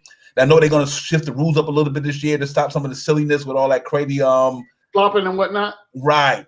Yeah. But if you're right though, man, if Tom can, and I think he will, because he wanted to run with last year a little bit, but he just didn't have the, to me, he had the right players to do that. But I would love to see. I can see RJ and Kemba Walker and Fournier pushing that ball with Julius Randle. I can even see them doing that 3 or 4 or 5 times a game or whatever, get some easy buckets because they are athletes. So that wing, that wide open wing, going on a fast break in today's NBA, being able to pull up from the wing for a 3, we got dudes who could do that now. So I'm hoping that pans out for us, BX, that way. Yeah, hope so. Do you think this team is going to be deficiency in rebounding? Or you think they'll be in one of the up to echelon? That's one of my concerns right now. That's my only concern coming into the way the team is constructed. I think that so 2 things, right? We have two different aspects here, right? If we stick with this half court offense piece, and if we're dependent on people making 3-point shots, then that takes away the rebounding aspect because now you're looking at long rebounds, right? So whoever is at the 5 position is irrelevant at that point because you're shooting 3s. But if we are running and gunning team, I believe that rebounds play in our favor because I believe Mitch can run the floor, right? If he's healthy, he's running the floor, and he clears out that space and at the center position, and he's able to go out and get those rebounds between him. And Julius Randle, I believe we have rebounds covered.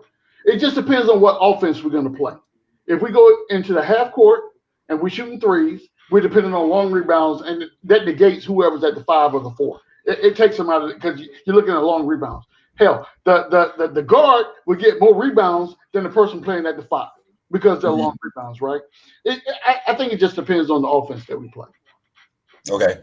I think Obi Toppin, he started rebounding with force at the end of the year last year. So I think he's going to be a major factor in that second unit rebounding. Because I think at the last year, going into the playoffs, Obi was in there snatching them boards, man. I'm like, okay. Yeah, so I think he's going to play a major role in what we do rebounding. RJ's a good rebounder. Julius can get you a double-double. I like to see Julius get more offense rebounds. He's good defensively. He gets you the defense rebound because the cat's a walking double-double. You know what I mean? Basically. So I do think that we gotta get the Fournier, got to at least get us 4 or 5, try to get you 3, 4 or 5. It's going to have to be a team effort when it comes to rebounding, because we don't have that. But I think Mitch capable of getting a double-double with his rebound. I think he's capable of getting 10-10. I think Julius Randle capable of getting a double-double rebound with the 10 rebounds. So between them two, that's 20 right there in the first unit. If RJ can get you 7, that's 17. Salute Uncle Fulio. Salute to you, my brother. We see you. Salute. If we can get 7 from RJ, 10 from Mitch, 10 from Randle, that's 27. Then Fournier popping 3, 4, 3, 4, 5, whatever. So if we can get 30 rebounds out of that, out of that starting unit, that's pretty amazing. You know what I mean? And then like you said, with Noel, him and Obi, they're gonna they're gonna have to hold it down, because I don't know if Alec Burks are rebounding like that quickly, and Derrick Rose, but Derrick Rose he'll fight for it. But I don't know if that's the case, to be honest with you. Facts. Yeah, that was my concern. My concern, and why I was saying that the rebounding is with we've seen what Philadelphia's done. They got more beef. They got Andre Drummond. Miami's a good. They out rebound us during the regular season last year. Pretty much they actually improved a little better. So that's the only concern as of currently right now with the Knicks that worries me is the rebounding situation. Going forward with that, that's hopefully that. But they have to play a team rebounding game. Yep. Hopefully the offense negates it. Hopefully our offense might negate the offense part of it anyway. Hopefully we so skilled right now, because like I said, man, that we knocking down so many shots that might not matter from an offensive perspective. Now defensively, that's a different story. But I think, man, with the shooting that we brought in here and the scoring that we brought in here, I'm looking at almost 80 points in the first unit scoring alone. I think if Kemba gets you 17, 18, RJ get you his 17, he might have a maturation. If my man getting you 17, 18, Julius getting you 20-something, Mitch getting you 10, 12, that's almost 80 points in your starting unit scoring. That Derrick Rose and Alec Burks can get it. And quickly can light it up when I think we got to be at least 100 point something scoring team next year for sure, because we addressed the needs that we had to address last year with our weakness. We had good 3-point scoring offense, but our overall offense wasn't that solid. But I think what they did just recently takes that to another level. You like you said, Sarge, and I second that. You cannot triple or double team Julius Randle no more. No, you can't do that. Try at your detriment. You can try. You can try, right? You can try. Hey, Pud, Laurie marketed. I like Laurie, man. Him and them guys are still out there, man. It's hard to figure out who, if we bring somebody in, who going, because the way the team is built right now, I don't know how. You guys got to tell me how we gonna maneuver that. I know we talked about that earlier. I would say this, right? And I was on the phone with DSJ earlier today. And one of the things he said made a lot of sense to me. If I had to trade, or if there was a reason to get rid of one person on this team to make the organization better, I will be willing. Again, here we go, Knicks fans. Brace yourself, right? Brace yourself, because Sarge comes with some crazy stuff sometimes, right? So this is what I'll be willing to do. I will be willing to take the guy we just paid a whole bunch of money, being Evan Fournier. And trade him for Barnes. Bring Barnes in here. He's got more length. He's more of a defensive threat, and their contracts line up, right? We pay right now. I think Barnes is getting $19 million a year, and we're paying Fournier $20 million a year. Who is that you saying, Sarge? I'm sorry. Barnes. Harrison Barnes. Harrison Barnes at $29 million. 29? Yes, sir. Yes. Ooh, okay. So I was wrong on that aspect, but you know what? I still want him. Because just because of the length and the skill set that he brings to the organization, right? He's longer. I think I'm not going to say that his skill set's better, but I think overall, I would pick him over Fournier if you put them both in the lineup and said, if we were at the black top and I'm picking my team, I'm taking Barnes over Fournier every day, all day. You know what I'm saying? So if I could get him, then we would be great. But based on what we have right now, I'm not upset with the current lineup of the Knicks. If we don't try to make any other moves, I'm good. I'm straight. The only thing I want us to do right now is build that chemistry. I hope the chemistry is the same, if not better than it was last year, because when these guys buy in and they play for one another, man, it's hard to beat us. And we proved that last year. You know what I'm saying? We proved that. So if this is the roster that we got, it is what it is. I saw in the chat somebody said the Knicks may be too deep. You may be right. Mhm. Because like I said before, at every position you are 4 deep. You 4D. 4 deep. And I'm not talking about, when you get to the fourth player, you got to worry about, saving men. Look, the fourth player could come in and give you buckets. The only person I'm worried about on the roster right now, because I have not seen him play in this type of organization, is Sims. But I believe playing behind Mitch, Noel. I believe he's gonna get that NBA education real quick, and he's gonna want to make a name for himself. So imagine this. Imagine the second unit right here. I'm about to lay out for you. Right here we go. Derrick Rose, Obi Toppin, Alex Burks, Sims, and I'm missing one guy. Quickly.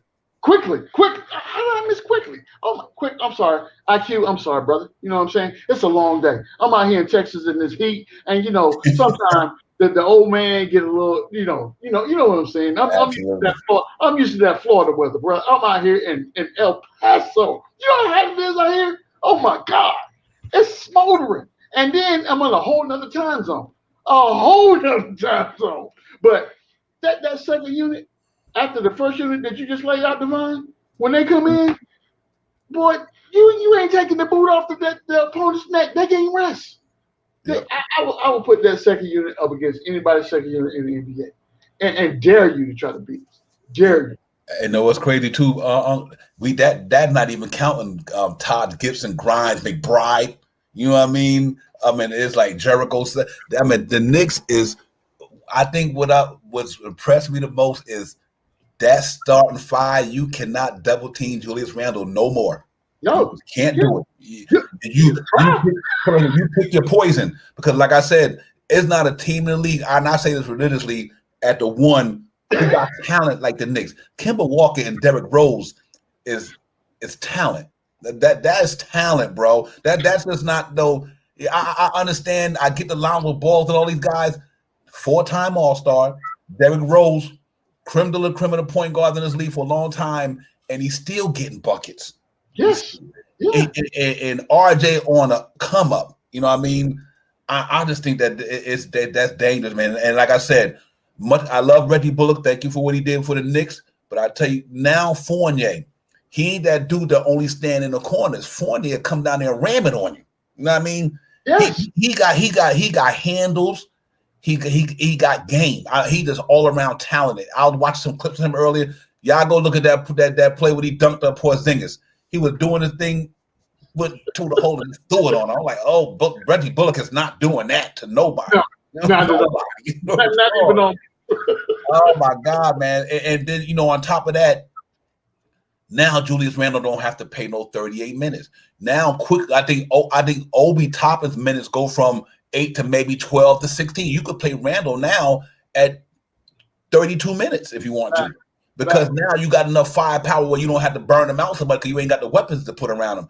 Now with all the weapons they got around him, he don't have to play 38 minutes a game no more. I think Tibbs had to do it last year because we didn't really have the players to, you know what I mean? BX, they didn't have the players to say when they want to rest them, who can come in and do this. You could take Julius Randle out, right? And you can put Obi Toppin in there. You still got Kemba Walker in there. You still got all these other guys in there to take the load off them with the firepower. I just think that's so dangerous, man, BX. That's crazy, bro, for real. Hey, salute Slick TV. Salute, my brother. We here, man, for sure. That facts right there, Pud. We here, man. So that's what's going to be interesting to see. And I think now when that floor is spreaded, he could do work down there. And hopefully, if Mitchell Robinson developed that little baseline shot, which I heard he been working on, like the way Noel got it. Now RJ got room to operate. You just could spread that floor now and let them cats. See, that's what I do like about Myles Turner for this reason. He can pull them cats up out of there. You know what I mean? He can pull them cats away from the basket. You know what I mean? And now them lanes is wide open. Wide open. Yeah, I agree with you, Uncle Fulio. Yeah, there's no excuse for none of them dudes, man. I think they straight BX. I just think what the Knicks did this off season. I was psyched before Kemba Walker. Now I'm just overpsyched now. I thought we did good, but now They got movable contracts. That don't mean they staying. That don't mean none of these guys staying there. That don't mean Alex Burks going to stay. That don't mean none of these guys. Noel, they just made sure they signed them to them contracts. So when it's time to move them, they can match salaries if it come down to that. Right. So, like I said, if it's anybody who making over 40 million, we got 10 million on this guy, 10 million on that guy, 20 million on Fourier. You know what I mean? 13 million on Derrick Rose. You can match a big man's contract and get him over here because we got movable pieces with draft picks. Pudge said 2 more moves tomorrow. Man, y'all killing me right now, man. I don't know how many moves. Hey, PX, I don't know. Y'all gotta let me know what we gonna bring in here because I'm in that team deep right now, man. So y'all gotta let me know what that is, man. I don't know what it is, PX. That's gonna be tough. Yeah, I don't know. We'll see more moves. It'll be interesting to see what moves that they do. They always never underestimate this front office to improve this team and moving. Salute to Johnny Timon. I see you here. I'm glad you're here. Johnny.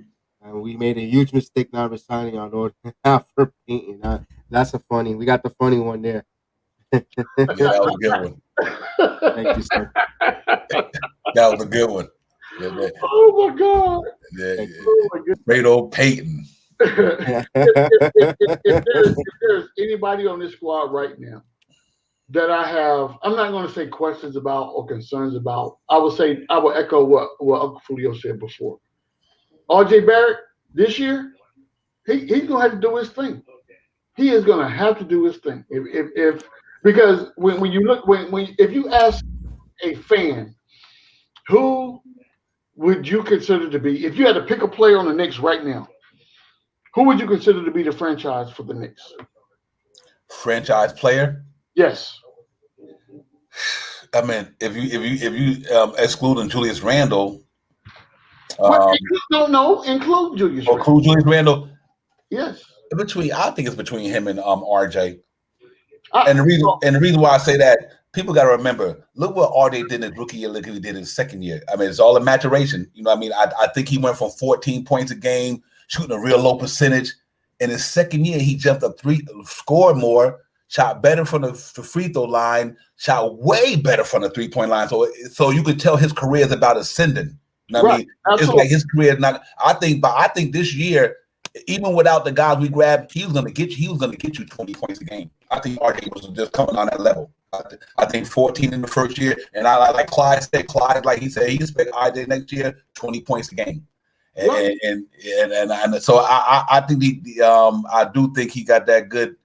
Johnny Timon is going to average 23 points a game. It's possible. RJ, you know what he did. He went to play for Canada. He went into all them guys put in work. You know, them guys they in the gym working when the preseason ain't even here or training camp not here. Them guys putting in work. They put in work, man. And that's why I love Scott Perry. Scott Perry said them guys got to put in work, and they put in work all the time. You know, Obi, him, Quickly, and Knox have been in the gym getting down. Now, going into Sunday. It's going to be amazing. I think so, Unique. I think, man, I don't know what to say about Kevin Knox. I can't even, you know what? He's not, if Kevin Knox don't develop this year, I don't know what to say. He might be traded bait. I don't think that they're going to send him this year after this. I don't see that happening. So he might be part of a trade package. Johnny Time, I've been having some technical difficulties, man. My green screen is acting up, so forgive me. Hopefully I'll chime back in with this thing, man. But yeah, I don't know. I don't see Unique that Kevin Knox gonna be around for a while. I don't. Well, I'm thinking different. He's been busting his rear end. I hope so. A lot of videos, you see him there focusing, doing a lot of work, and just the fact that he's going to come to play on the summer league team and checked his ego to the side. I don't think he had much of an option, but he could have just said, "Nah, I'm just going to sit out." The fact that he's going to go to summer league and ball out with these guys and working his tail off, don't be surprised if Knox is going to have an impact, but it'll be impact enough to be moved. Showing flashes, and I think the Knicks were like, "Wow, he's going to be eye opening," and then I think that's going to entice them to move him and have value there because you got Grimes. Grimes is there and so forth. But I think I think don't knock Knox out. Don't count him out of giving something. I think he's got to prove. But I think it's gonna prove his way out of the team if it makes sense. He's gonna play so well that's gonna help him get out of here and go flourish elsewhere. I hope the best for Kevin Knox. I love Kevin Knox. I thought the guy. I like these cats in Knicks board, and I just think he's one of those guys that don't. Sarge, I don't know if he fit a Tibbs type of player. So this is my take on Kevin Knox, right? I believe that the Knicks believe that Kevin Knox has potential, or he would have been traded last year, right? But they choose to keep him on the team. But I look at the way the team is currently constructed, and Kevin Knox is probably the third man in the rotation at his position right now today, right? So to BX's point, I think that whatever shot, I don't know how many minutes Kevin Knox is going to play. Right now, legit, I believe Kevin Knox is that guy that comes in the game in the fourth quarter with 2 minutes left and the Knicks are up by 30 points, right? So you don't really get shined that way, right?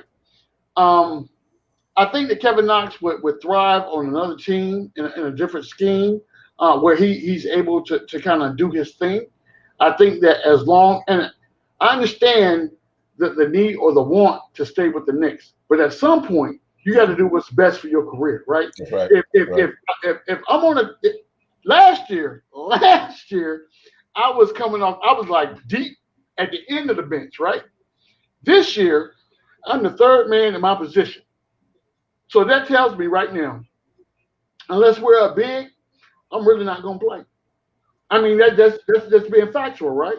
So I hope that he's able to get enough shine to have somebody pick him up and take him to a different environment to where he can thrive. Because this right here, this is not it for Kevin Knox. The New York Knicks, as much as we love you for your dedication and you want to be here, this is not what's good for your career, brother. It's not.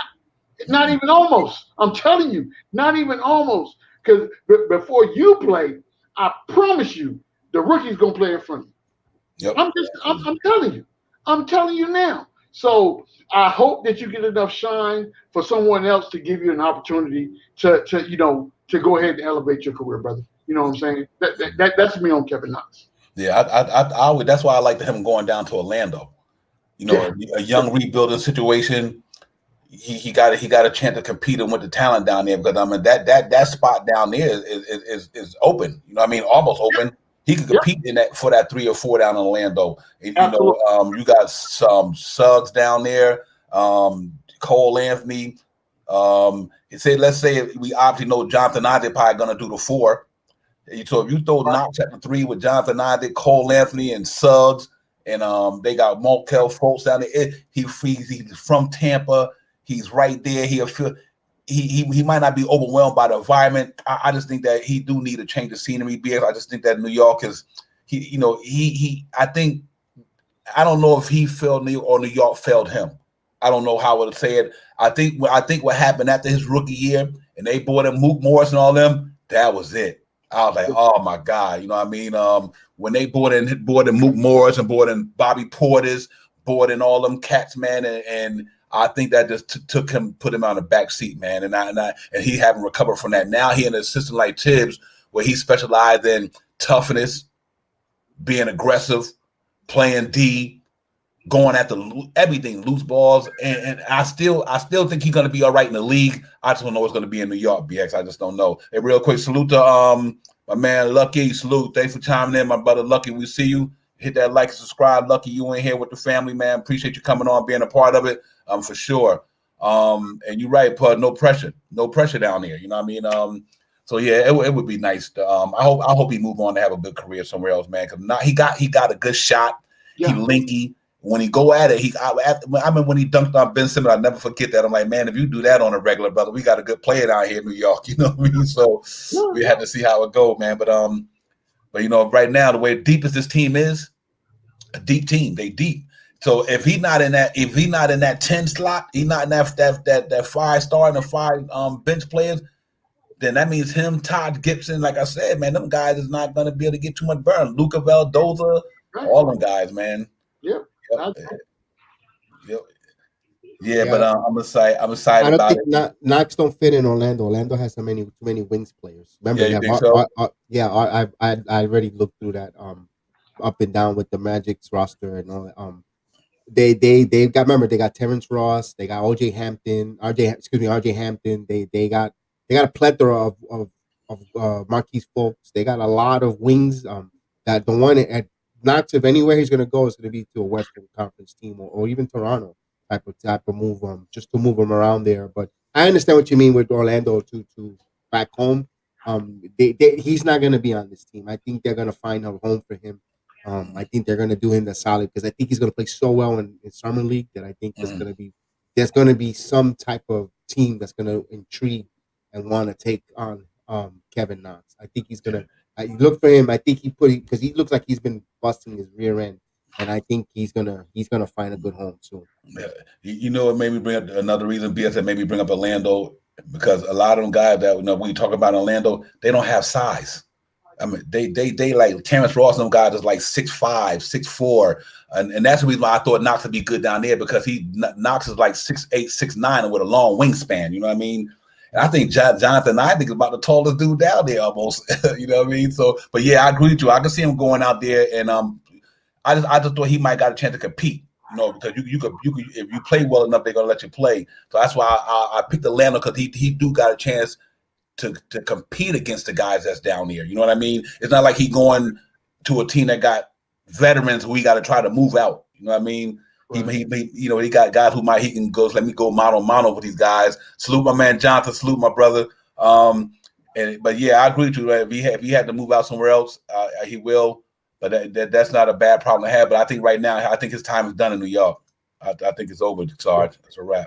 I'm with you. I'm with you. Like I said, I don't see him the way this team is currently constructed right now. I don't see him getting the burn he's going to need to be able to elevate his stock in the NBA right now, right? So if anyone was to pick up a Knox, they have to go back a couple years to figure out where he used to be, right? And hope that he still holds that sway.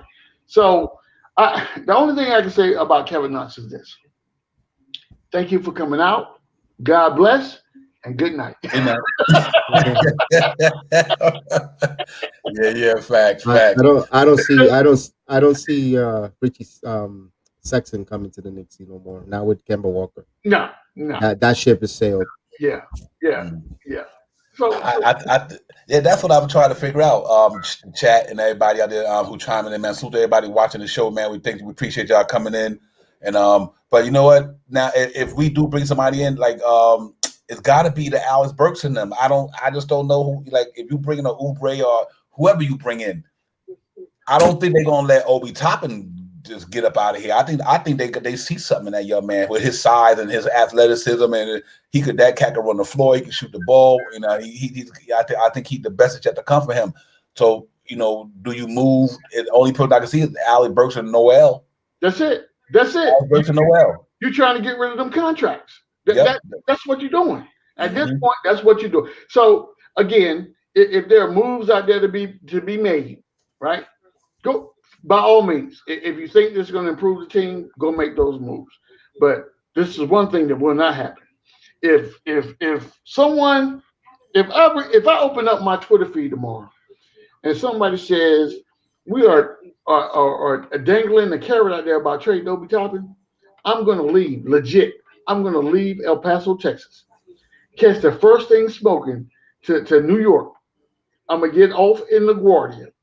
I'm going to get me an Uber. I'm going straight to Madison Square Garden. And whoever in that front office, we about to have a conversation. Now, don't make me bring the Sarge out, right? Don't make me come out there with the Sarge mentality. Divine, they don't want that smoke, brother. They don't want that smoke. Not at all. They don't want that smoke. But I would say this. Like I said before, the only person right now that's out there that I would like to see us trade for, if we have to make a trade or we have to make a move, would be for Barnes. I think he will be a significant upgrade at that position.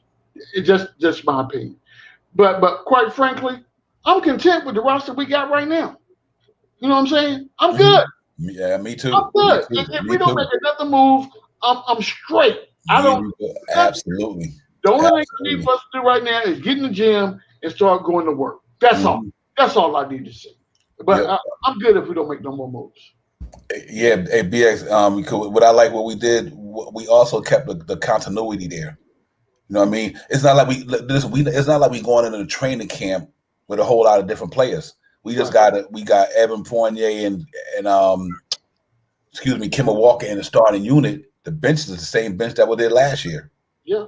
So it's not like, that's what I like what they did. They kept the continuity and that way and break up the chemistry, trying to plug in new players, don't know their styles.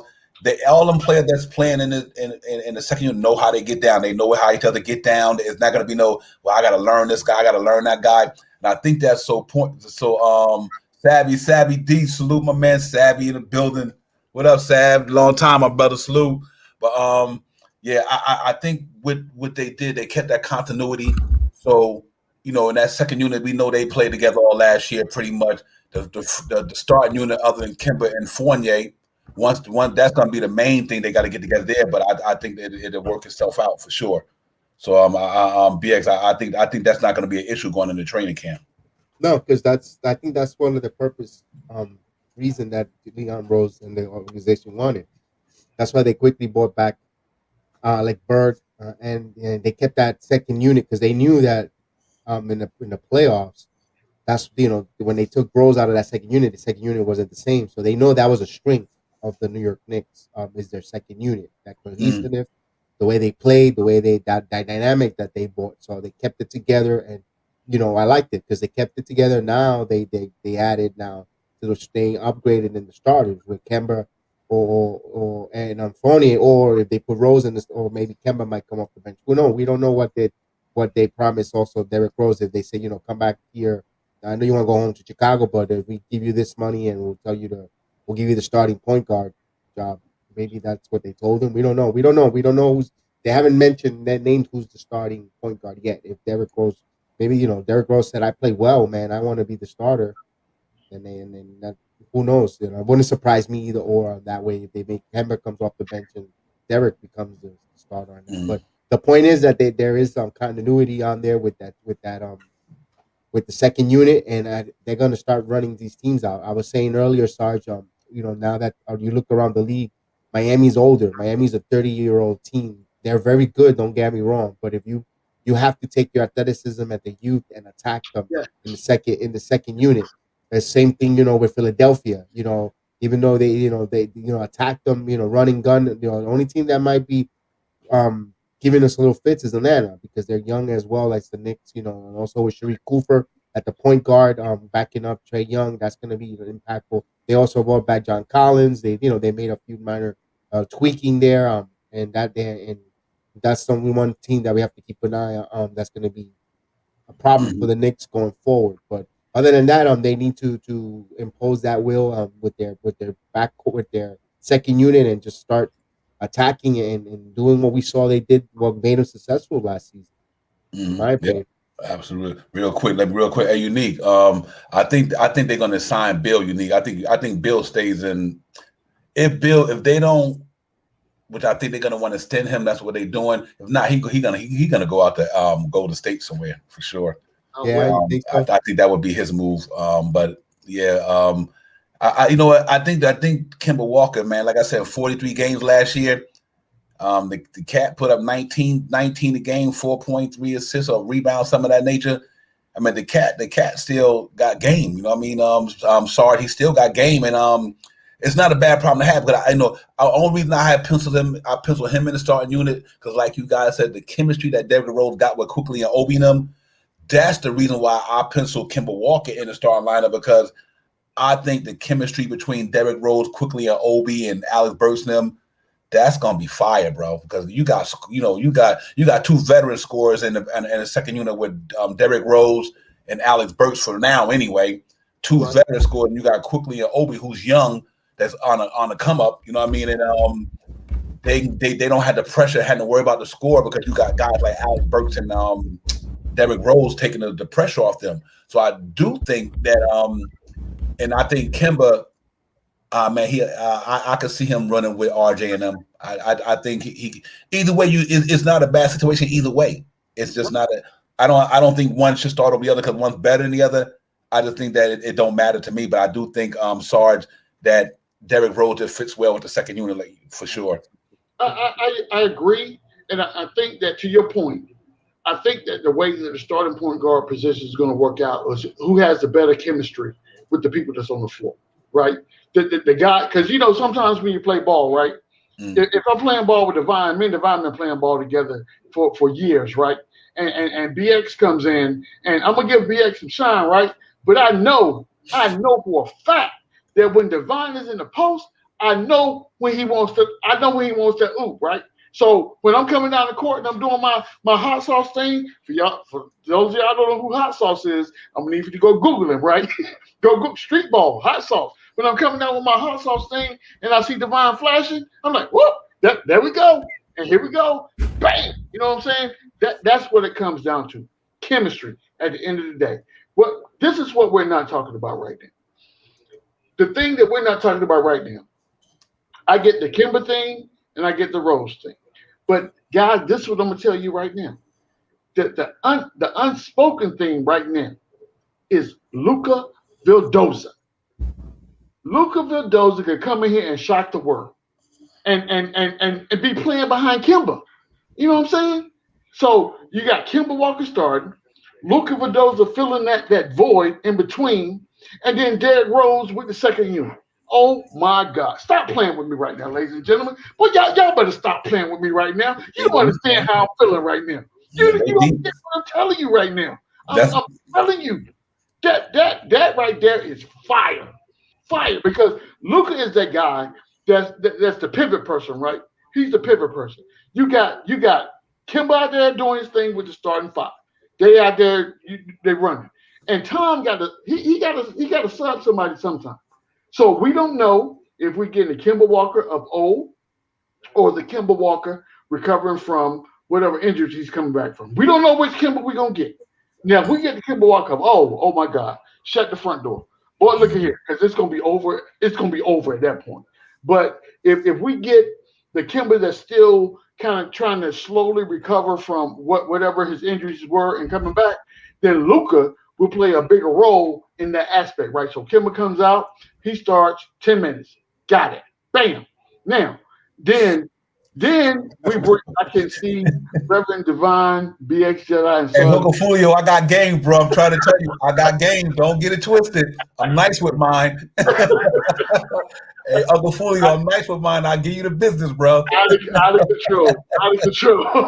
But if we need to bring Kimber along slowly, then Luka plays a bigger role in this rotation. In my belief, it will be Kimber starting, Luka coming in subbing for Kimber, but then Derrick Rose comes in when the second unit comes in, and then that's a whole other conversation. And I ain't even start talking about the young fella that we got that we're developing, because he's gonna want to get his shine. He got a little something to prove because he felt like he slipped a little too far in the draft. So he want to get out there and have some shine too. Look, this is a good problem to have, ladies and gentlemen. I'm telling you, this is a great problem. Look, I'm hyped right now. Look, the season needs to start today. I'm telling you. Oh boy, look, this is.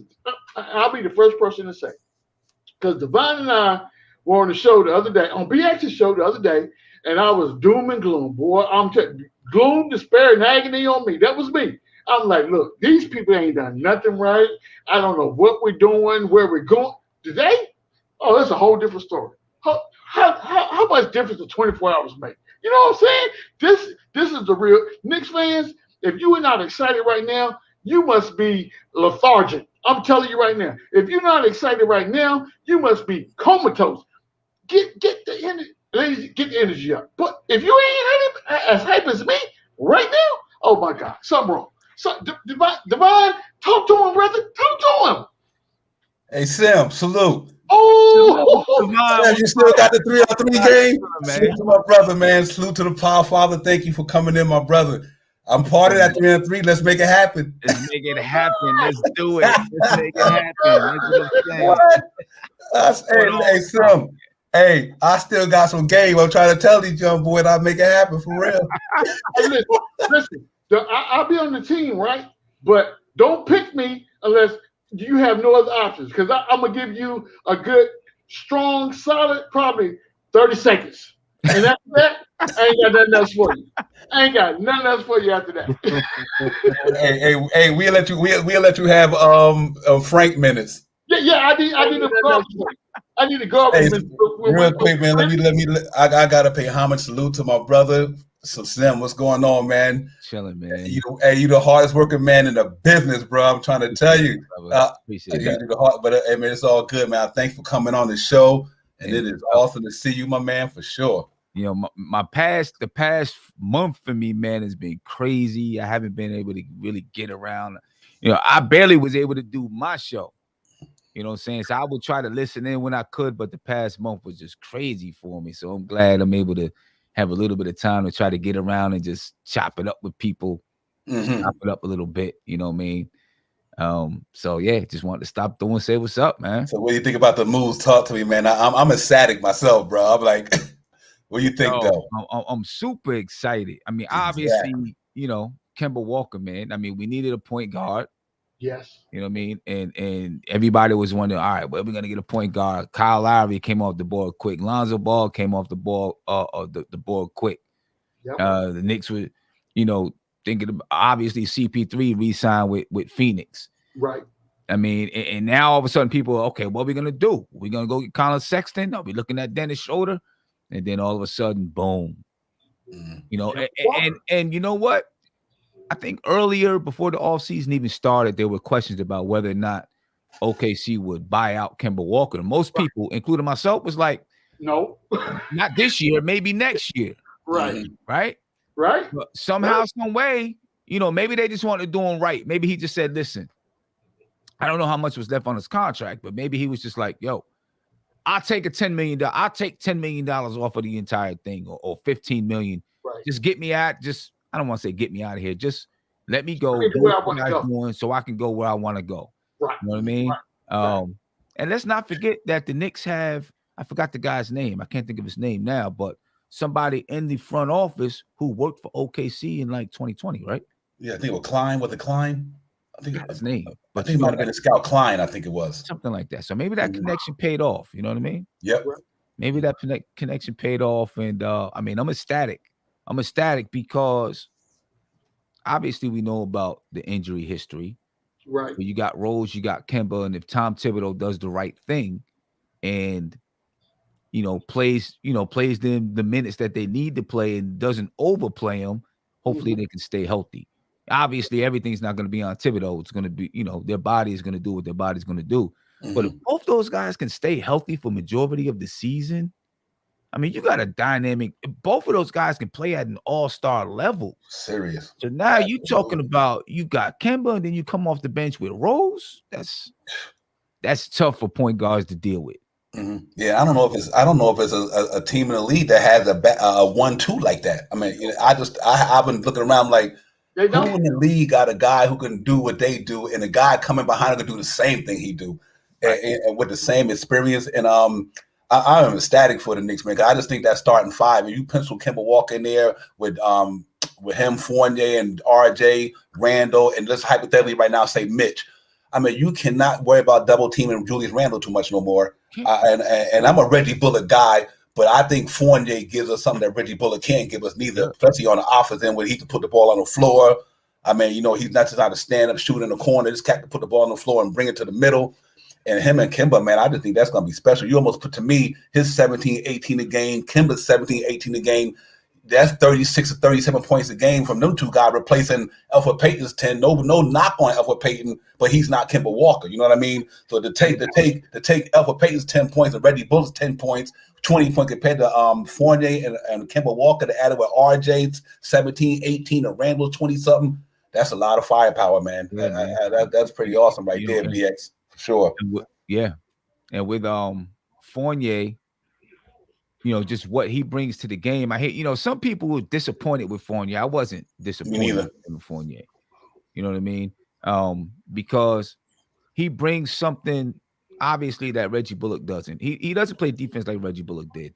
So there is a question there about, okay, who guards the best player on the other team? Maybe that's Right. RJ. I guess we'll find that out. But the things that he can do, obviously he can knock down a three. I think he shot like 40-something% last year from the three.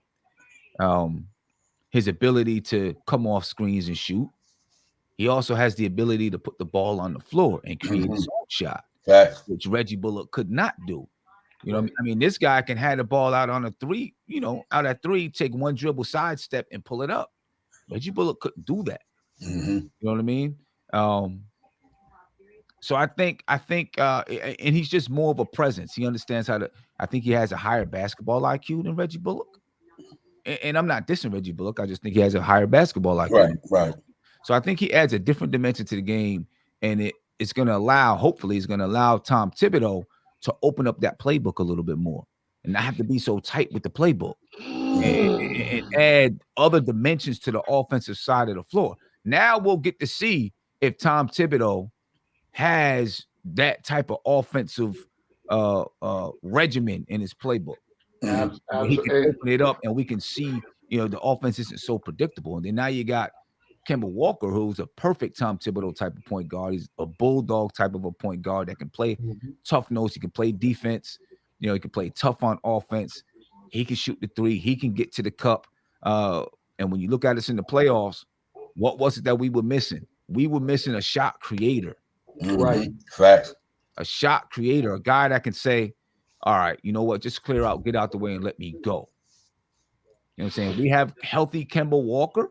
Derrick Rose tried to do it, but it wasn't enough. You got healthy Kemba Walker. He's going at Trae Young all day. Young work hard. To Sam's point, the only thing that I'm worried about on this squad that we have, first of all, let me back up. Let me back up and give shout outs to the Podfather. Salute to my man Sam. You know what I'm saying? It's good to see you, my brother. Good to see you.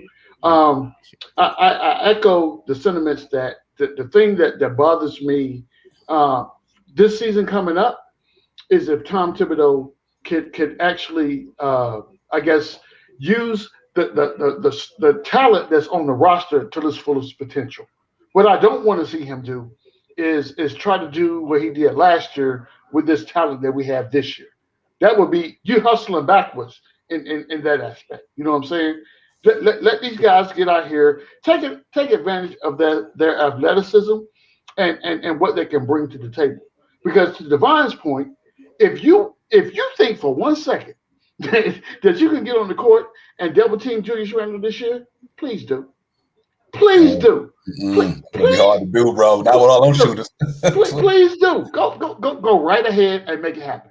BX, what's your thoughts, brother? No, I second that. Yes, the way they actually, when I thought the Kemba Walker, when I thought it was going to be John Wall that was going to get pulled out. I'm actually pleasant it was Kemba Walker. If I had to choose either one of the two, I'd rather.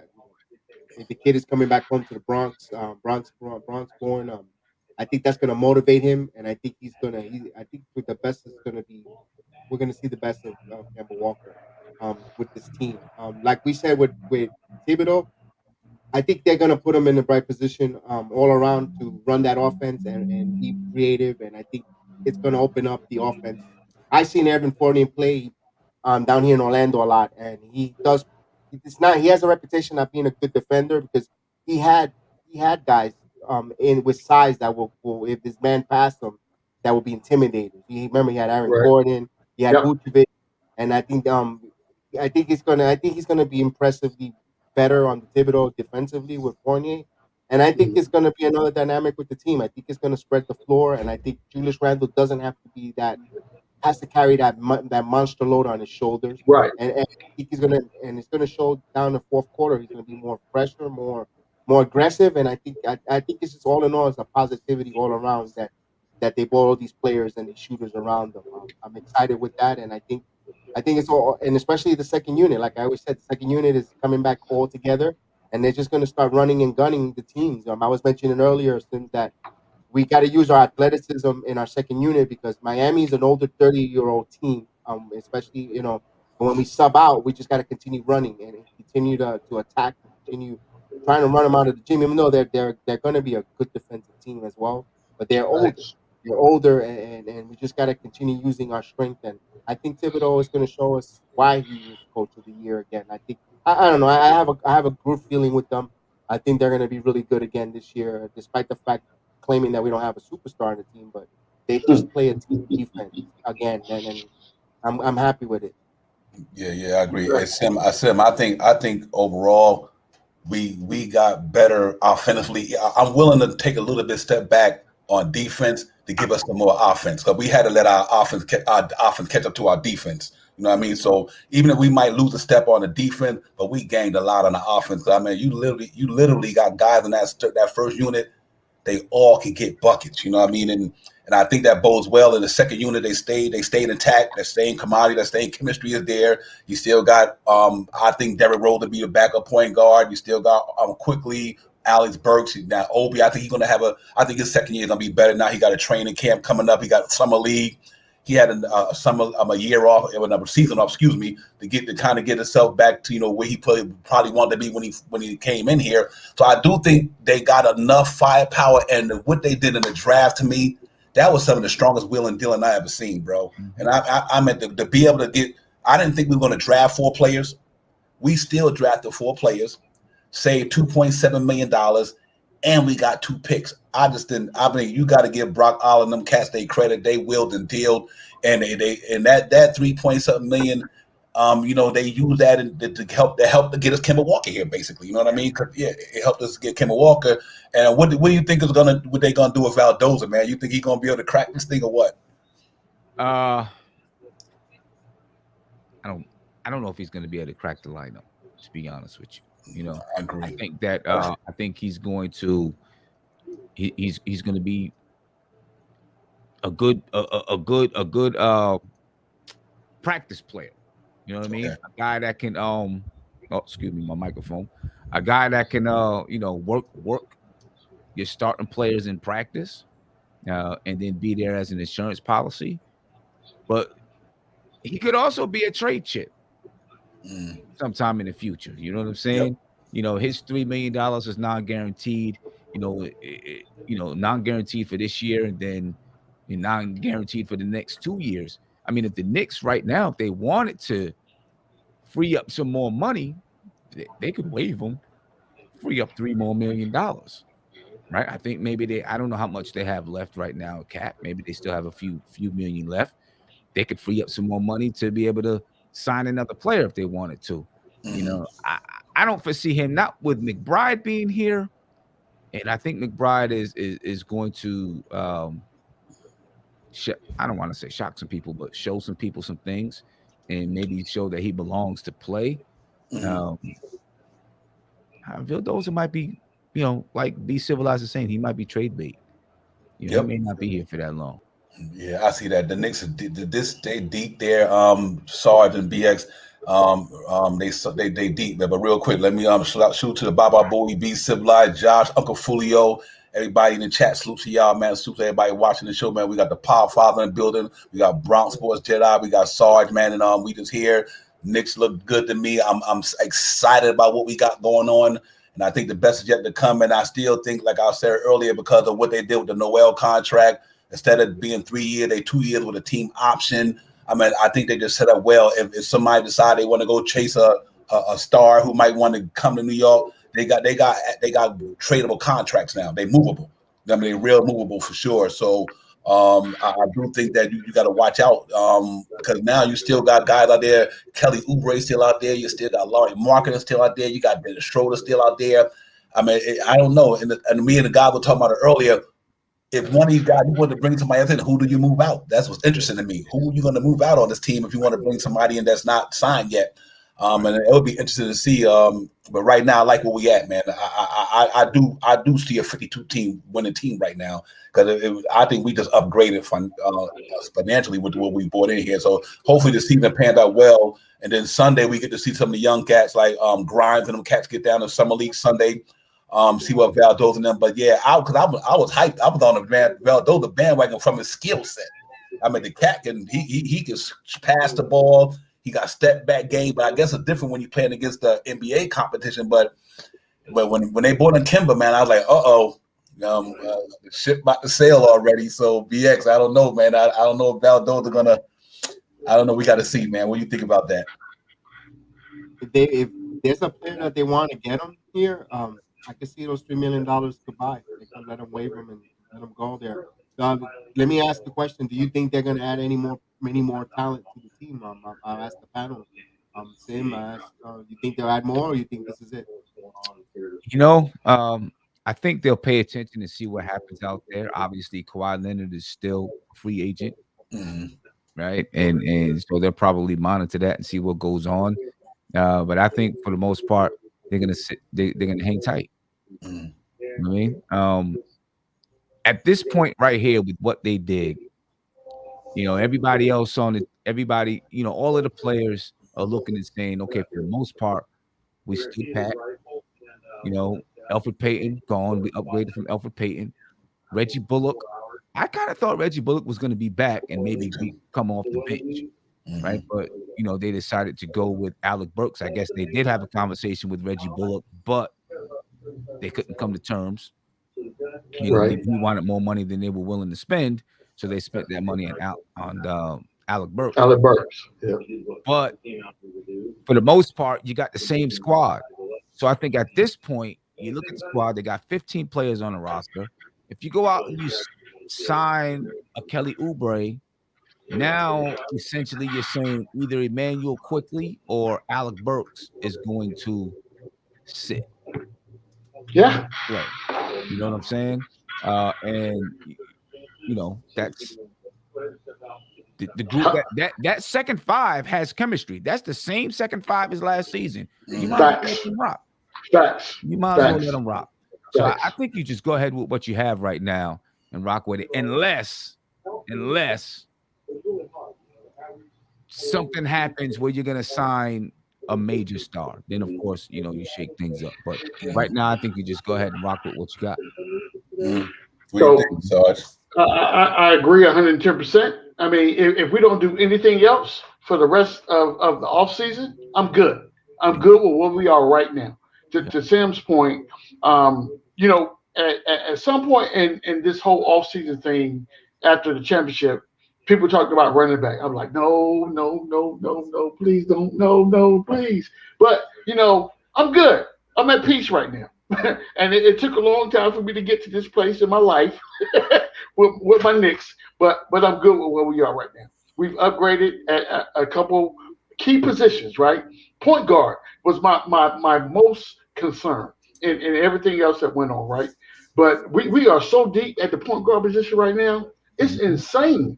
Insane. It's crazy, bro. That's crazy for real.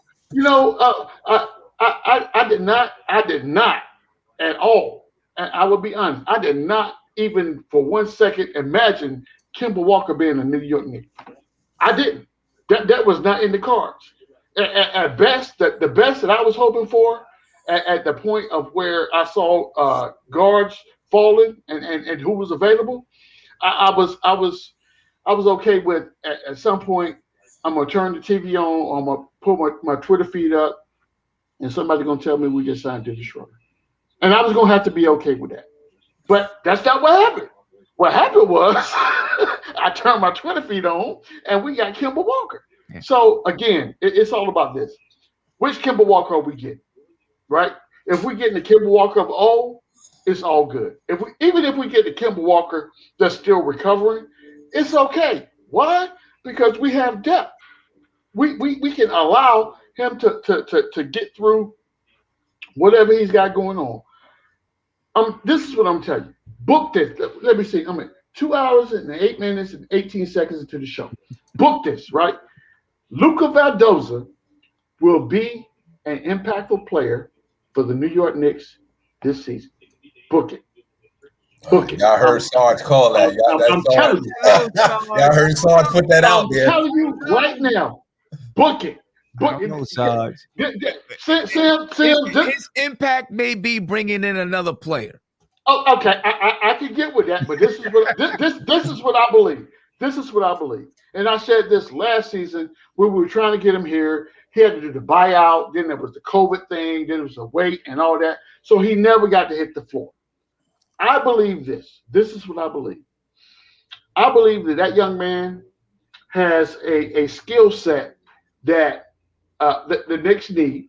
But what's good? I think Valdoza's success is going to be predicated on how he's played, if he's played, right? Mm-hmm. So I don't know what happens in the shoot-arounds, some leagues, or none of that. But what I'm telling you right now, Will, this is what I'm telling you. Luka Valdoza, you're going to read about him. He's going to be on SportsCenter. You're going to have Stephen A. Smith jumping out of his seat on SportsCenter on First Take like ain't nobody's business. Oh, who is this Luka Valdoza guy? Oh, my God. Listen, I'm telling you right now, don't sleep on him. I hope you're right, Sarge. I hope you're right. This is what I believe is going to happen. I believe that good Lord, who we just get? Oh, Kemba. I believe Kemba will start. I believe Valdoza will be the linchpin between Kemba and Rose. So and again, this is going to be predicated on Kemba's health and how many minutes he plays. So Kemba starts, you bring in Luka to spare Kemba, and you let Rose run that second squad because they already have chemistry. We've already seen that and how that happens. So we'll see what happens. But I truly believe. Now Sims could be right too. Luka could be trade bait. I could be wrong. You know what I'm saying? But my hope and wish is I want to see Luka get that thing going, man. Look, I'm still having my hot sauce dreams from the playground. You know what I'm saying? I got the dream. All right. He got game. He got game. It's, you know what? I thought Luka Valdoza would have been all right he would have been all right if we wouldn't have been brought in Kemba Walker. It changed me a little bit with that because I mean, like I said, I watched Luka Valdoza play. The cat got vision like Lonzo Ball. He could pass the ball with the best of them. He got a step back three. He got a pull up three. He can get to the paint. So I was excited about that. But then, when I was looking at him during the Olympics, and he was, Argentina locked him down, bro. I mean, not Argentina. I'm going to say Australia locked. I'm like, that kind of scared me. But you know what? We got good problems. We don't have bad problems, no matter how we look at it as a Knicks. Right. We got good problems. And did Kawhi Leonard sign yet? Sim, I don't think he signed. No. And that's what's so enticing to me about what we did. The movable contracts. I mean, you could take Noel, Fournier, and Alex Burks. That's $40 million. You can go trade it with anybody who's making that money, and they good players. So it's not like they don't want to take them because they scrubs. You know what I mean? And I think them two 2+1 deals was phenomenal. I think when we first seen all these signings happen, we thought it was like, man, we gave this guy 3 years, we gave him 4 years, because that's when it first was reported. But then the next day, you found out they was 2+1 with a team option, and I just think that boded so well because it kept the flexibility going, it kept the infrastructure together. And we can wheel and deal now because we couldn't wheel and deal last year with God on 1 year deal for $5 million here or there. You couldn't even put together a package to get nobody, basically. Right. But I do think what they did this year and what they did this offseason, I mean, I think the Knicks going to be a tough out, man. I do think they win 52 games. I do think they got a chance to maintain that fourth spot just because of what they did. If Kemba Walker, think about it, last year, Kemba Walker, 19 points a game, 43 games. He did make it back to playing the playoffs. But I was looking at him and Fournier's percentage on the court together for Boston was phenomenal when they played together. I read a stat in Bleacher Report earlier where Tommy Beer put it out there. When them two played together, they had the best percentage almost in the NBA and on that team. So I'm like, and maybe that was like, wow, the Knicks probably said the organization, well, them two played well together in Boston last year. They got a good rapport, good chemistry. And if it blend in with RJ, because I'm thinking RJ going to take another maturation step. I think he's going up another level. And I just do think that we got a good squad. And if Mitch come back and he could produce at least double material, and I know he's probably hungry because he's on a contract year, so you expect to get more from him because he's in the contract year. So he got to I got to feed my family. You know what I mean? So, but other than that, with all the Myles Turner speculation out there, who knows? But the Knicks is in a good spot. Sim, I just think that they set up for success this year. The AFC, not AFC, excuse me, the East got better, but we got better too. So it doesn't concern me too much because before Kemba Walker, we like, okay, we got a little better with Fournier because he replaced Reggie Bullock. We still were looking for that one, but we went and got him, man. And not only did we get a one, we got a 4-time All-Star one. You know, so I do think that plays a different role for us this year, BX and Sim, that we should be all right this year. Yeah. I think I think we're definitely going to be all right. I think we're going to maintain the playoff spot. Where we fall, you know, let's put it like this. You know, we'll be battling with Miami and Atlanta and Chicago and all those teams for the 4th, 5th, 6th, 7th, 8th spots. You know what I mean? We'll be battling. We'll be right there. You know, and like you said, remember, these deals don't become official until Friday when the paperwork is signed. Right. So there's always ways that you can work out signing trades, right? You can let's just say for whatever reason, Kawhi Leonard said, I want to go to New York. You can say, okay, well, you know what? We're about to sign this guy, this guy, and this guy.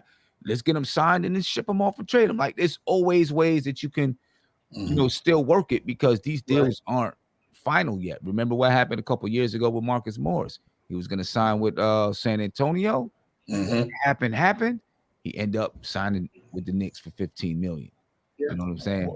And I do want to say one thing. I want to say it to Uncle Fulio. I don't know if he's still in the chat. Yeah. You know, and I seen him say something about, you know, luck, this, that, luck, whatever. You know, in the end, he said, you know, he loves the offseason and the moves that the Knicks made. But I want to say this to you, Uncle Fulio. Let's not discredit the management team. Because all luck is when preparation meets opportunity. You got to prepare to capitalize on the opportunity when it comes. You know what I'm saying? That's Great it. point. Prepare to capitalize on the opportunity. And the Knicks were prepared to capitalize on that opportunity. Why? Because they knew that they could sign Derrick Rose after everybody else, which freed up more money. Plus, during the draft, they traded one of the first round picks, like Devon said earlier, which freed up money that they could use during free agency.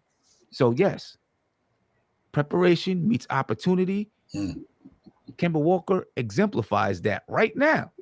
Now, Kemba Walker exemplifies when preparation meets opportunity, Uncle Fulio. Yeah. You know what? They've been putting it, BX. They've been putting this thing together. I believe since 2018, when Scott Perry came up in here, he gonna flip this thing, and he did. And even with the people they bought, Leon Rose, they extended. I think that was the biggest move they did, was extended Scott Perry, because they let them know that we believe we got a structure here that we don't have to worry about. These guys is here. They good deal. They willers and dealers. I mean, that front office is amazing. Because like I said, we've been Knicks fans for a long time, and I haven't seen nothing like this in years, bro. Years. You know, ever since the Carmelo Anthony and all that stuff. But I mean, the willing and dealing that these guys is doing is simply they playing chess. A lot of these cats playing checkers. I mean, don't get me wrong. I got to give Chicago credit. Got to give Miami credit, Pat Riley. But you know, he do what he do. You know what I mean? So, but you got to give Leon Rose and Worldwide West and Scott Perry, them guys, all the credit in the world, because they took us from a 21 win team to a 41 win team. Now we might possibly be able to go to a 50-something win team. You know what the next step is. You know what I mean? So I think the building process is there, BX, and I just think that we on the come up, man. And I'm just hoping that, you know, we can maintain Derrick Rose and Kemba Walker can stay healthy. If them two dudes stay healthy, I think we're gonna be a problem in the East just because of the firepower, man. I mean, you got to play the Knicks. You can't double team, triple team Julius Randle no more. If you do, you're getting burnt. I can see that. You know what I mean? And I think it's gonna be a good thing to have, BX, for sure. Salute D Ross. Salute to my brother here in the building, man. Salute D Ross. Salute to the chat. Yo, y'all know what it is, man. Like and subscribe, hit the thumbs up, man. Y'all already know we got the Power Father in the building, Sim. We got Sergeant. We got Bronx Sports Jedi. I'm Divine. Part of my green screen, but my stuff is acting up back here, so you got the green screen not working. But I'm here though. You see me. That's what it do. But yeah, BX, man. I'm psyched about what's coming up for us. Yeah, I wanted to circle back to Sarge when he was talking about Luca Valdoza. I'm gonna anoint you as a Luca Valdoza high. You know, you've been hanging out too much with your boy Cornerstone. Too much. He loves that Frank, and you love Luca Valdoza. So I just wanted to throw that up there. So you're gonna be the president of the Valdoza hive. Then we're gonna nominate you here on this program. All I would say is this, right?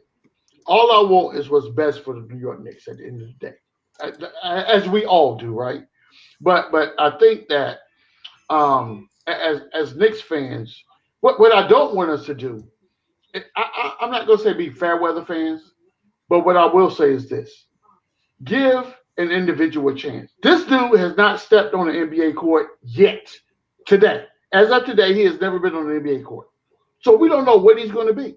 Now, I'm going to tell you what's going to happen. Mark my words. And here we go again. Timestamp. 2 hours, 19 minutes, and 31 seconds. Right? So this is what's going to happen.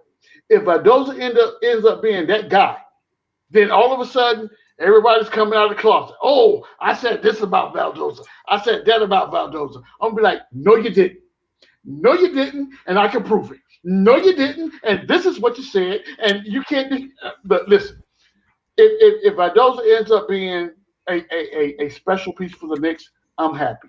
If he doesn't, if he's trade bait and we get somebody else in here, I'm happy. Either way, as long as the Knicks are a better organization at the end of the day, guess what? I'm happy. So the only person on the New York Knicks team right now today, as we're talking about, that I have an affinity for, guess who that is? Obi Toppin. Don't talk to me about trading Obi. You look, listen. I'm telling you right now. When Obi becomes that dude, that guy, I'm gonna stand on top of the Empire State Building with my Obi Toppin jersey on and my Knicks banner flying on my back, and I'm telling you, I told you so. That's all I'm gonna say. I told you so. That's it. That Obi is my guy. You know what I'm saying? Hey, we got it all on the video. We got it in the archive, brother. Knicks Real Talk audio archive. Don't worry about it. We got you. Hey, either you have some crow with barbecue sauce on the Sweet Baby Ray's, or we just gonna give you a prop. Either way it go, I got you. Hey, salute Garden Knicks, man. Garden Knicks podcast. Salute. Hey, I got it on tape, bro. That's the good thing about YouTube. We streaming recording. But but real quick, Divine, because I'm gonna have to jump off here in a couple seconds, right? But before I go, what I do want to do, and all props is I want to holler out Sims real quick, and because if it wasn't for him, his tutelage and mentorship, then the pod couple would not be the pod couple. You know what I'm saying?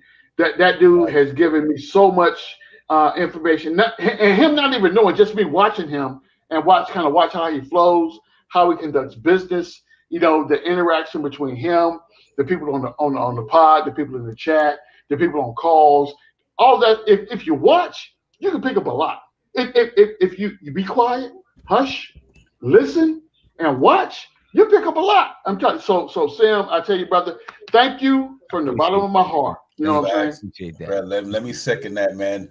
My first time ever in my life wanting to get on YouTube and come on the stream, I came to this man's show right here.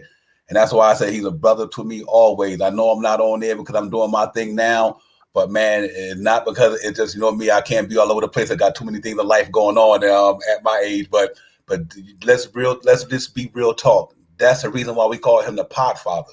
Absolutely. And that love run deep. So let me tell y'all something. I got Sim on this show right now, and that's why I'm still a member to this day. He gave brothers opportunities that a lot of other brothers and a lot of other shows did not give. You understand what I'm saying? 100. So for me, it's special for him to be on this panel tonight. You know what I mean? For sure.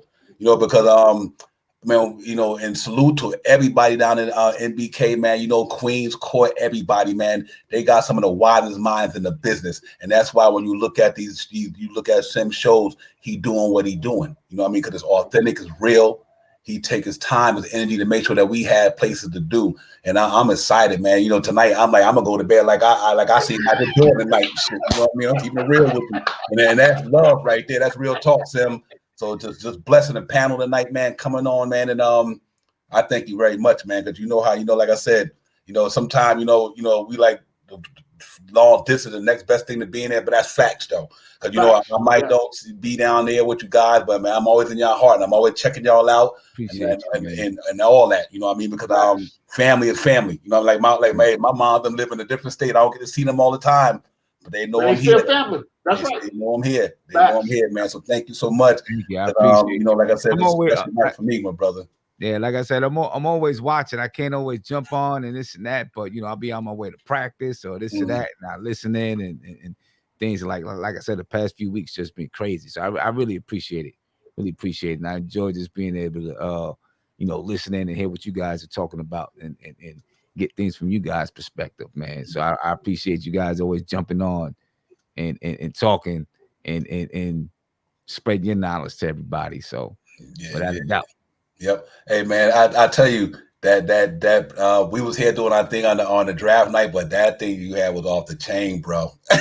that thing. Good time. Next year I'm gonna try to get down there in person. You know, me and my married life and all this crazy stuff. You know, it's hard to move at my age, but we planning for it to be in AC again, like that. You know, that right now we're looking for that to be just kind of our spot. We know the draft is at the Barclays Center, but you know, just a spot for people who's outside of New York City to go and you know, have a good time. We had about 43 to 45 people there. Okay. For the first one, you know, so that was pretty good. Next year we're trying to get it out, you know, to about 100.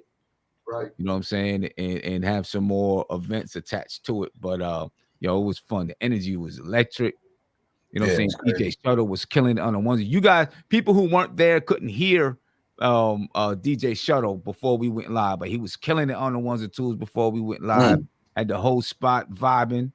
You know what I'm saying? Yeah, it was electric, man. It was electric atmosphere. We can't wait to do it again. Yeah. I'm definitely gonna definitely represent the next time because Queen came on with me. Steph came on with me the other day, man. She did a whole show with me, man. It was a good show. She held it down with me, and you know, and I told you know the sister, man. I remember when she first came on NBK, I was like, she loved doing it. She doing the thing though. I'm happy for Queen Steph, man. And that's a great mind right there, man. Let's not get into it. That's a wise young lady, man. That lady is wise with this stuff, man. And I'm glad to see her maturation because you know when she first came on NBK, she was like a deer in the headlight for a minute, but man, she was like nerd. But man, she so you know what? I'm happy for her. I really am, man. And salute to you and everybody down there, man, for keep bringing the content. You know, giving us guys, like I said, man, we all over the place, man. This is one big family, man, and content creating is special. But when you're really doing it from the heart with everybody you know who trying to grind and doing it for the love, it's special, man. And salute to the chat down here, man, because these cats keep me going, you know, and all the subscribers, they keep me going, man. They, you know, I do this for them. You know, they make the show. We don't make the show without them. And they don't Knicks Real Talk anyway. You know what I mean? But you know, BX Sports Jedi, you know, they keep us going. You know what I mean? And I'm excited to be a part of this Knick thing, but I wish the season started tomorrow, bro. For real. I wish it started tomorrow, man. BX. Oh my gosh, me too. And just one thing, Devon, you know, maybe we can talk about it later. I know there's a couple people down your way. So I was thinking about trying to do one of them live podcasts down your way sometime, man. Okay. Let's make it happen, man. And, you know, yeah, man, let's make it happen. I'm traveling down there, setting it up with the crew that's there and making it work. Yeah. I'm all in. I think Uncle Fulio is down there close by you, right? Yep, he in Charlotte. He about 45 an hour away. Yep. Ron is down there, right? Yep, Ron. Yep. So, you know, absolutely. Yeah, man. I'm with that, man, because I think it'll be special, and I think the people down my way love that because I think, and like I said, we all over the place, man. That's one thing about this, and like for you. You know, you got a streaming universe all over the place. I mean, you know, NBK is everywhere. You know what I mean?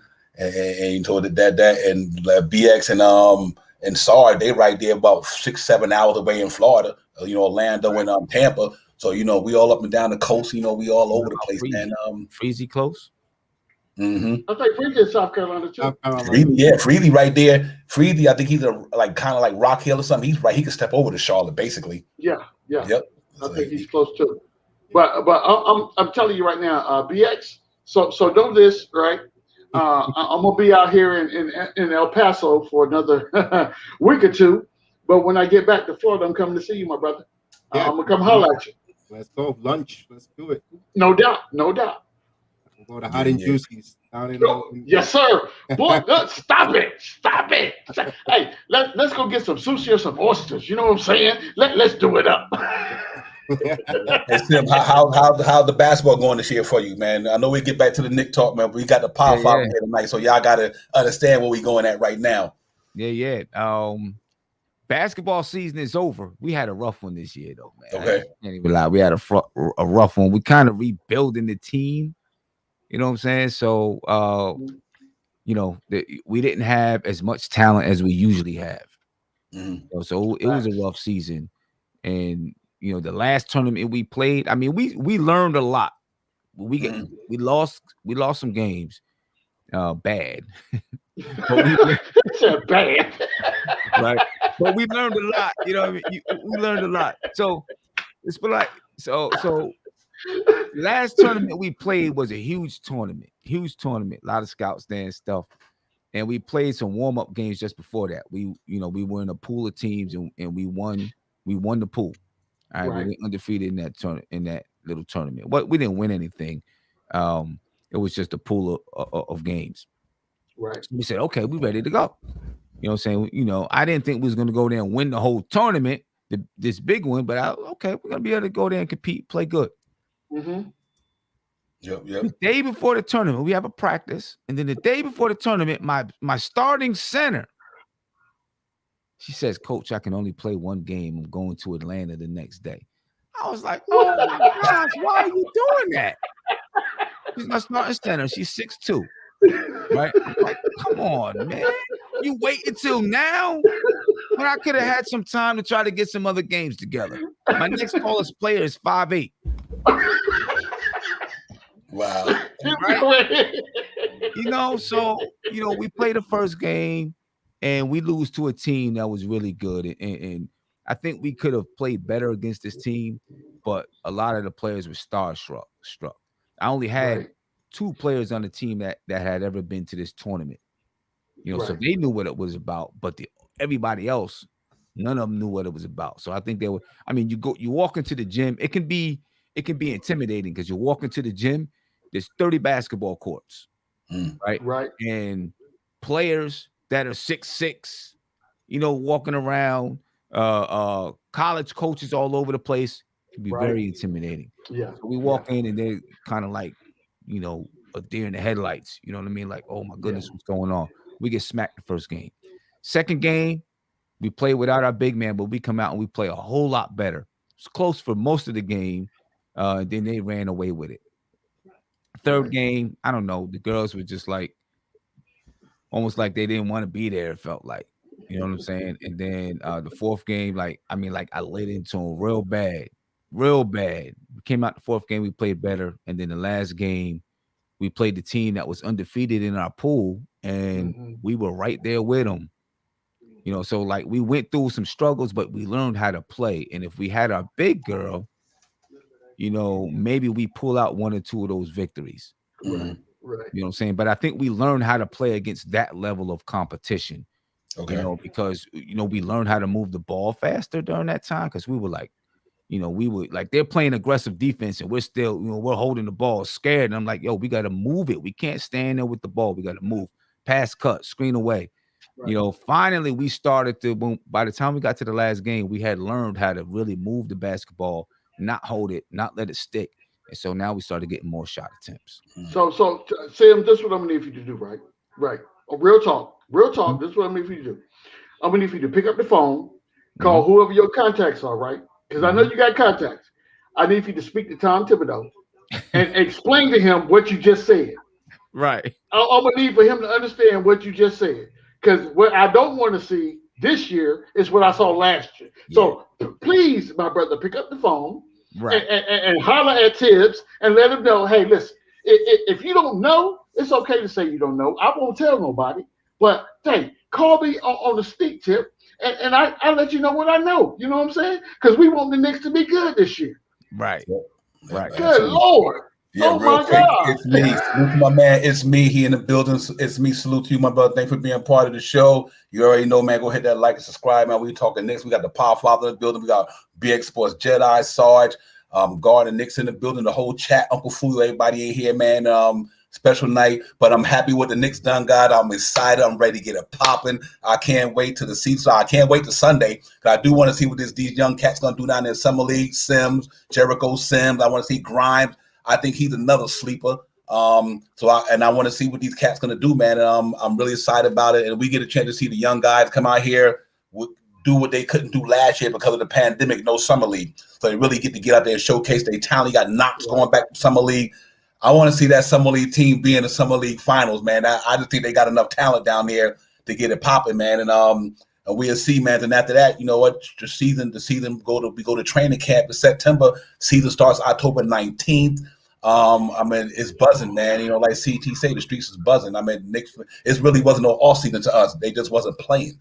You know what I mean? But y'all keep supporting these channels, man. I mean, real talk, man. You know, we here, man. Knicks fans is all over the place. We ain't going nowhere. But I think we're gonna have a good year, and y'all just keep supporting all these shows, man. No matter whether it's Blanche Tears, whether it's Legion, whether it's Die Hard, Salute to Hero, and all these guys.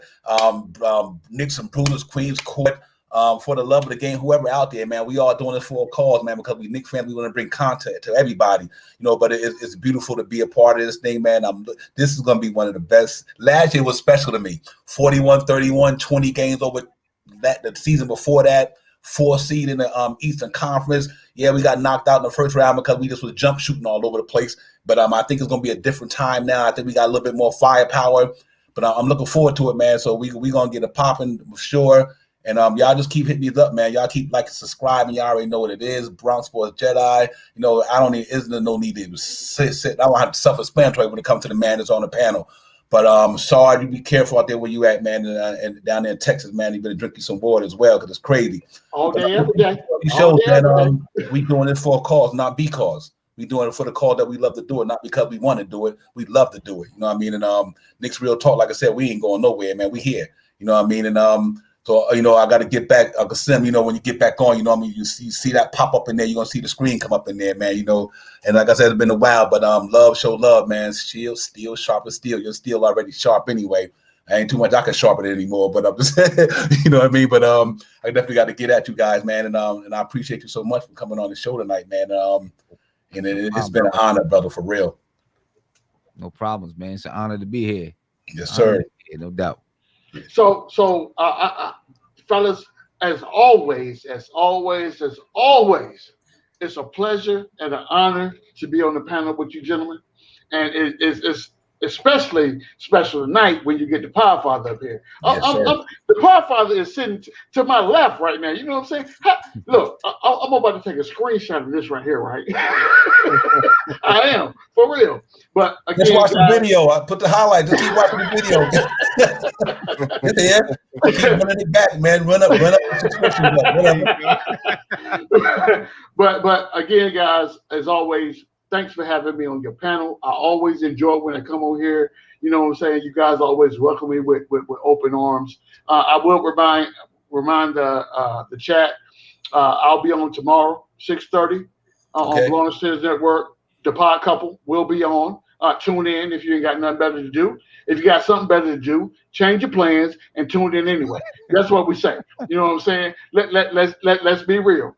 But once again, guys, you know, I enjoy talking this Knick talk or whatever we're talking, but it's just a pleasure to hang out with people, like-minded people, smart people, you know, that enjoy the same things that I enjoy. So salute to you guys. I got to get me some sleep right now. And for those, I didn't misspeak. I did not misspeak. People are like, did he say slap or sleep? Slept. Slept means I need sleep right now, today, right now, this minute. That's what that means, right? So, but guys, thanks for having me on. Peace and love and happiness. You know what I'm saying? Salute. Later, G-Man. BX, talk to me, my brother. Yeah, I want to thank everybody coming on, everyone on the panel. Appreciate you guys being on here. Tomorrow night at 8 o'clock, I got the MMA program with my son. We're going to break down this upcoming MMA fight card that's coming on, and also Bellator MMA that just passed over the weekend. I got my hope Dan A, and hopefully we probably have a guest on as well. So we break that down. If you're an MMA lover or boxing, we do that. We provide that also on Bronx Sports Jedi Network. Please give us a chat or a like, or come check it out on the video replay. Either or, as we got some good guys there that that breakdown at UFC, and man, it's been fun. So yeah, I appreciate that, guys. You have a good night. Thank you for hanging in there with me with this situation with the COVID, but I'll get through it. But I appreciate every one of you giving me supporting us, and hit those likes, and Sims, thanks for coming on. I know it means a lot to the program as well as Divine. He really big fan as well as myself with your program, and for you to bless us here. I know it means a lot to just myself, but to Divine as well. So I really appreciate you coming on tonight and speaking about Knicks, what we love to talk about. So I appreciate that, man. And please take care of yourself and get well, man. Thank you. Yeah, be keeping you in my prayers without a doubt. I appreciate it. Yes, sir.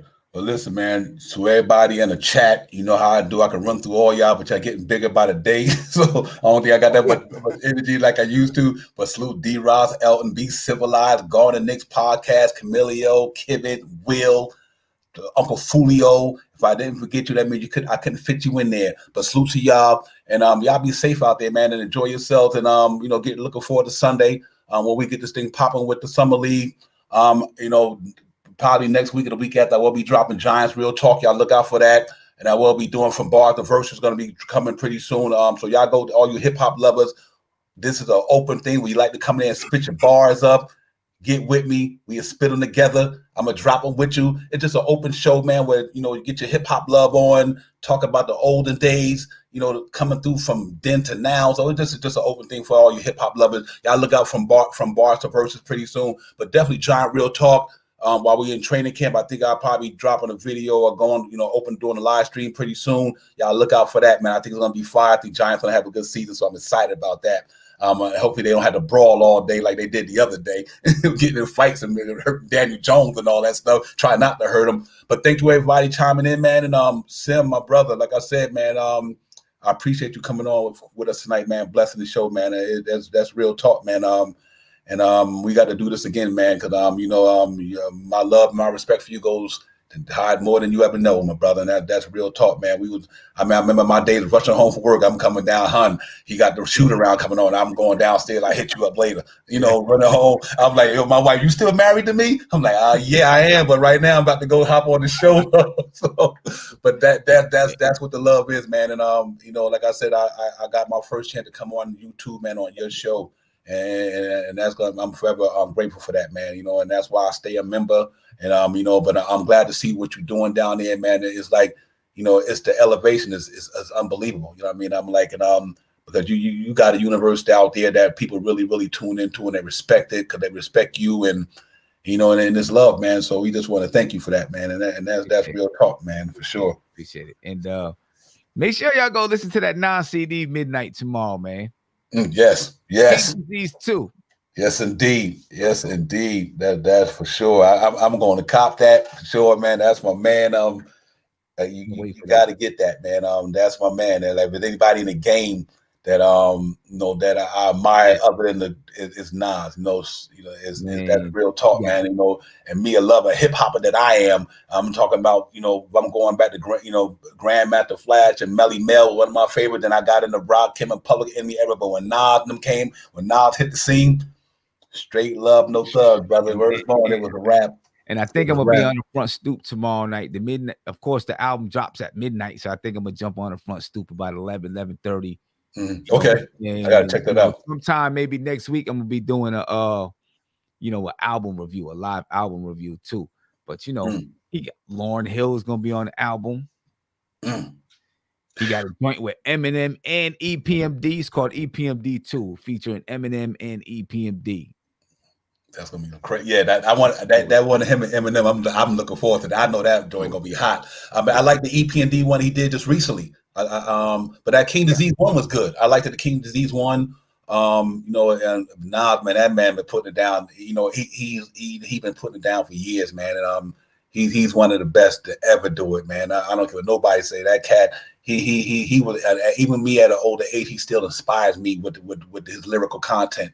You know what I mean? And me myself love lyrics that I love to be in myself because I've been doing that for so long. But when you hear brothers still in the game like that, somebody at my age, it gives me like, damn, you know what? These cats still in the game. It gives me inspiration that, you know what? Much as I love spitting bars and dropping jewels on everything, just to know these cats are still doing it, it makes me feel good. Like no matter how old you are, even whether you're an OG or triple OG, but you still can go out there and do what you love and bring verses to the universe. And I just think this is so nice. But that King Disease, that verse battle last night though.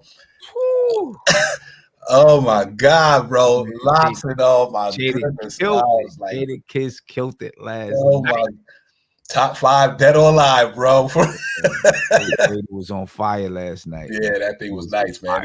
That was. You know, I thought it couldn't get no better than Raycon and Ghost, but man, Jada Kiss the real deal, bro. I gotta give his props, man. I like all them cats, man. But it's good to see they found a way to bring that verse thing into the universe when the pandemic hit, because I think it really just shows you the evolution of what this thing is about here, and this media and this social stream, and you able to get these cats on these things, man. And they had the garden too. You know what I mean? That was crazy. It was crazy, man, for real.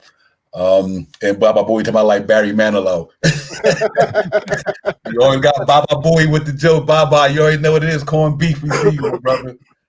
For sure. But yeah, man, we're gonna get on up out of here, man. Let me drop a little intro promo. We're gonna get up out of here. Sim, once again, my brother, you'll see me, man. I gotta show love, man. I gotta bring it back to you, man, because you came here and blessed us, man. And keep what you're doing down there, man. Keep being a power father, man, and keep blessing these people with this Knicks content. And you know, and we know we can always see you out there and your content creators that you bring forth, and the whole team at NBK, man. Just everybody, man. Knicks and Bruisers, everybody. Y'all keep doing your thing, man, and keep running it up, man. Because the real content creators here, not the one on ESPN, not the one on Fox, no, the real mothers on these streams in here, man. And I'm excited that you came on for us, man. So to the chat, everybody out there on YouTube, Facebook, Instagram, wherever you're chiming in through, thank you so much. Bronx Sports Jedi tomorrow night, the MMA program. You know, Sim, he out there all day, every day. So y'all make sure y'all go holler at that. And I'll see you cats probably Sunday, man. Hit you with the Sunday show. Unless something spectacular happen in the next couple of days, but I think we might be done. And that'll be it, man. So everybody out there, man, salute, man. Great night. Y'all be safe. Sim again, thank you again. BX, man, I'll holler at you. And we out, man. Peace. Peace. Yo, salute. Knicks Real Talk, man. Divine. About to get out my grind, hop in the Black Knight. About to make it happen, man. Knicks Real Talk, we all over the place. About to get it popping. Divine, Bronx Jedi 7-6, the night show, the morning show. Knicks Real Talk, man. About to get in the Black Knight. Knicks Real Talk, let's get it poppin'. We hoppin' like toppin', and the Jumpman brand ain't no stoppin'. Divine and Bronx Jedi 7-6, we live from Facebook, Twitter to Twitch, and all that shit. We number uno with the promo that blow like nitro. Now the streets are buzzing, so we flow with the night show. So spike them lights below. That thumbs up, run them up, and you double up, cause it's Knicks Real Talk, and we on the come up. We'll salute to the cats in the chat. So where it's at, now you place the chats, when I paste that under space where our faces at. We lace these cats with news, notes, stats. Game recap, no hyperbole, we straight facts. In fact, we say it lit like a candle throughout the handle on the banner. We violent, so subscribe to the channel. Knicks Real Talk. Knicks Real Talk.